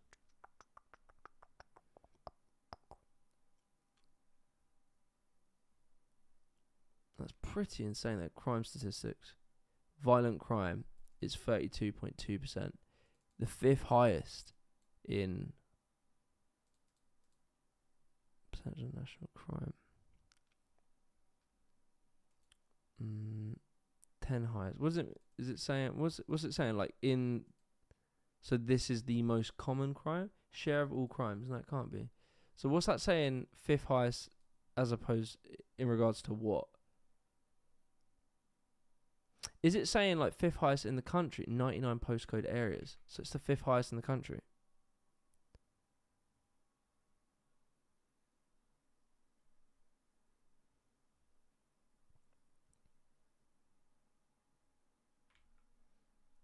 So, 1 minute. This says Cleveland, UK, violent crime rate.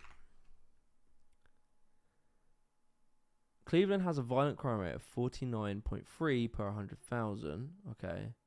That's 146 higher than the national average. One of the highest in the UK. So then we do Luton, violent crime rate. 33.9. There's a violent crime rate. So Luton has a pretty high one. Per 1,000. Let's double check that. Sorry if this is boring, lads. I'm just trying to wrap my head around how these places doing. Violent crime. I want the violent crime rate. So is that saying the violent crime rate is 33.9?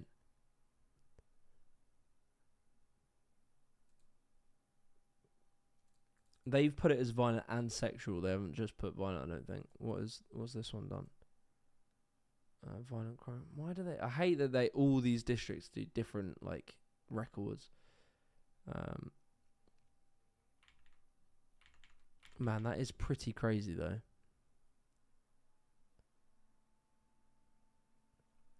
This is boring. This isn't boring. This is not boring. Not boring to me. Research like this is interesting, even if it's slow. Bottom of the previous table. Let's see if ChatGPT can source it. So let's do highest violent crime rate UK towns. Oh, I fucking wrote towels. Idiot. It's probably just going to be placed in London though, right? That's where all the gang crime. I don't know, Blackpool. Blackpool has a... No, where's London? Blackpool has a higher violent crime rate than London. Am I fucked in the head? Is this right?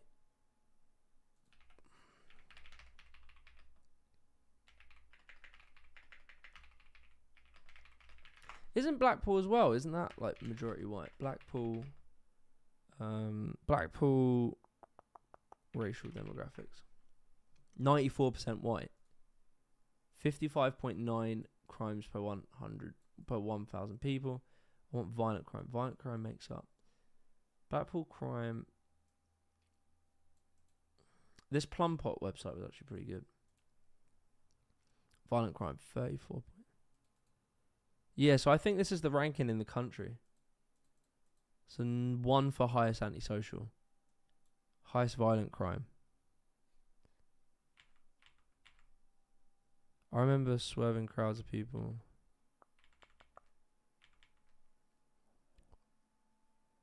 London's not that high on it. I think London's going to have a higher murder rate, though, because they have more, like, gang crime, you know?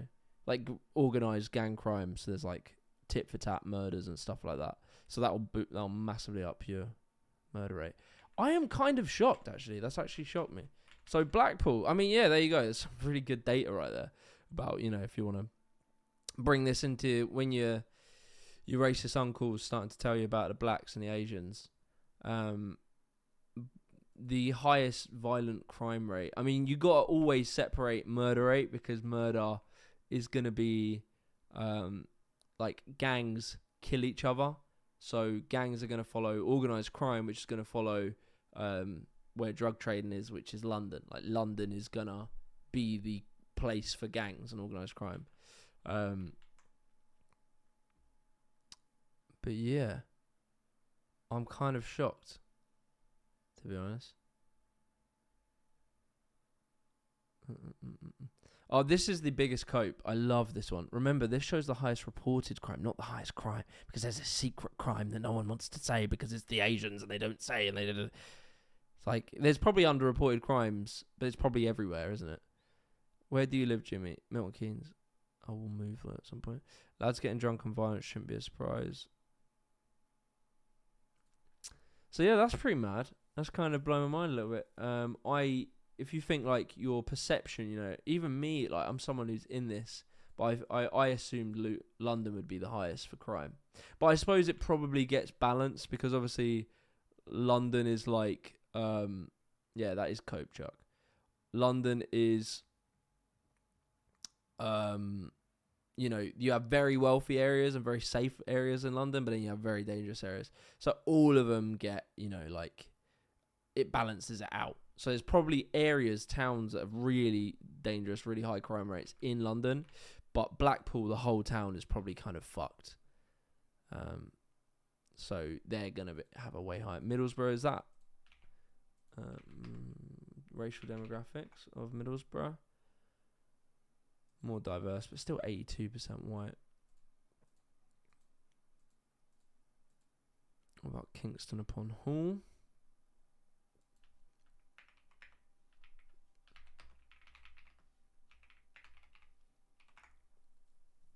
%, white, 89, but still vastly majority, and other whites, yeah, 91% white. Not a lot of facts really go in the way of these racists when you actually when you look into it properly. When you actually look into the data, it does seem like not many of the facts go in the way of these sort of. Bradford's going to be very diverse, isn't it? Bradford. Yeah, still majority white. Manchester, pretty diverse.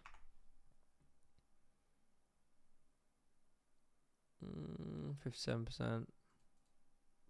Birmingham diverse. Liverpool, I think, probably less. Still 77% white. So yeah, it's pretty interesting. Have you got a faith or religious belief? Yeah, I'm Christian, but kind of in my own way. Like I don't I would go to church if I found a good church. I don't believe like it in like a kind of a factual way. I believe in it as like a set of principles and like a connection to a divine entity and like a story that connects me to that, as opposed to like some. I don't necessarily believe like, you know, Jesus walked on water and all that sort of stuff. I believe a lot of them are like stories and mythology, and it's kind of like my moral guide to the world, the way I was taught it through like church and school and stuff. It, to be honest, in a bit of a Jordan Peterson way, I can't lie, I sort of agree with him. Yeah, Jordan Peterson was the one thing I was like, I actually quite like his idea of how you can be both sort of understand science and stuff and also like still feel spiritual. So yeah. Alright lads, I am going to go. I'm very hungry and I can smell food. So love you all. Stay safe. Join a union. Join the Green Party. Do what you can. I'm going to play an ad.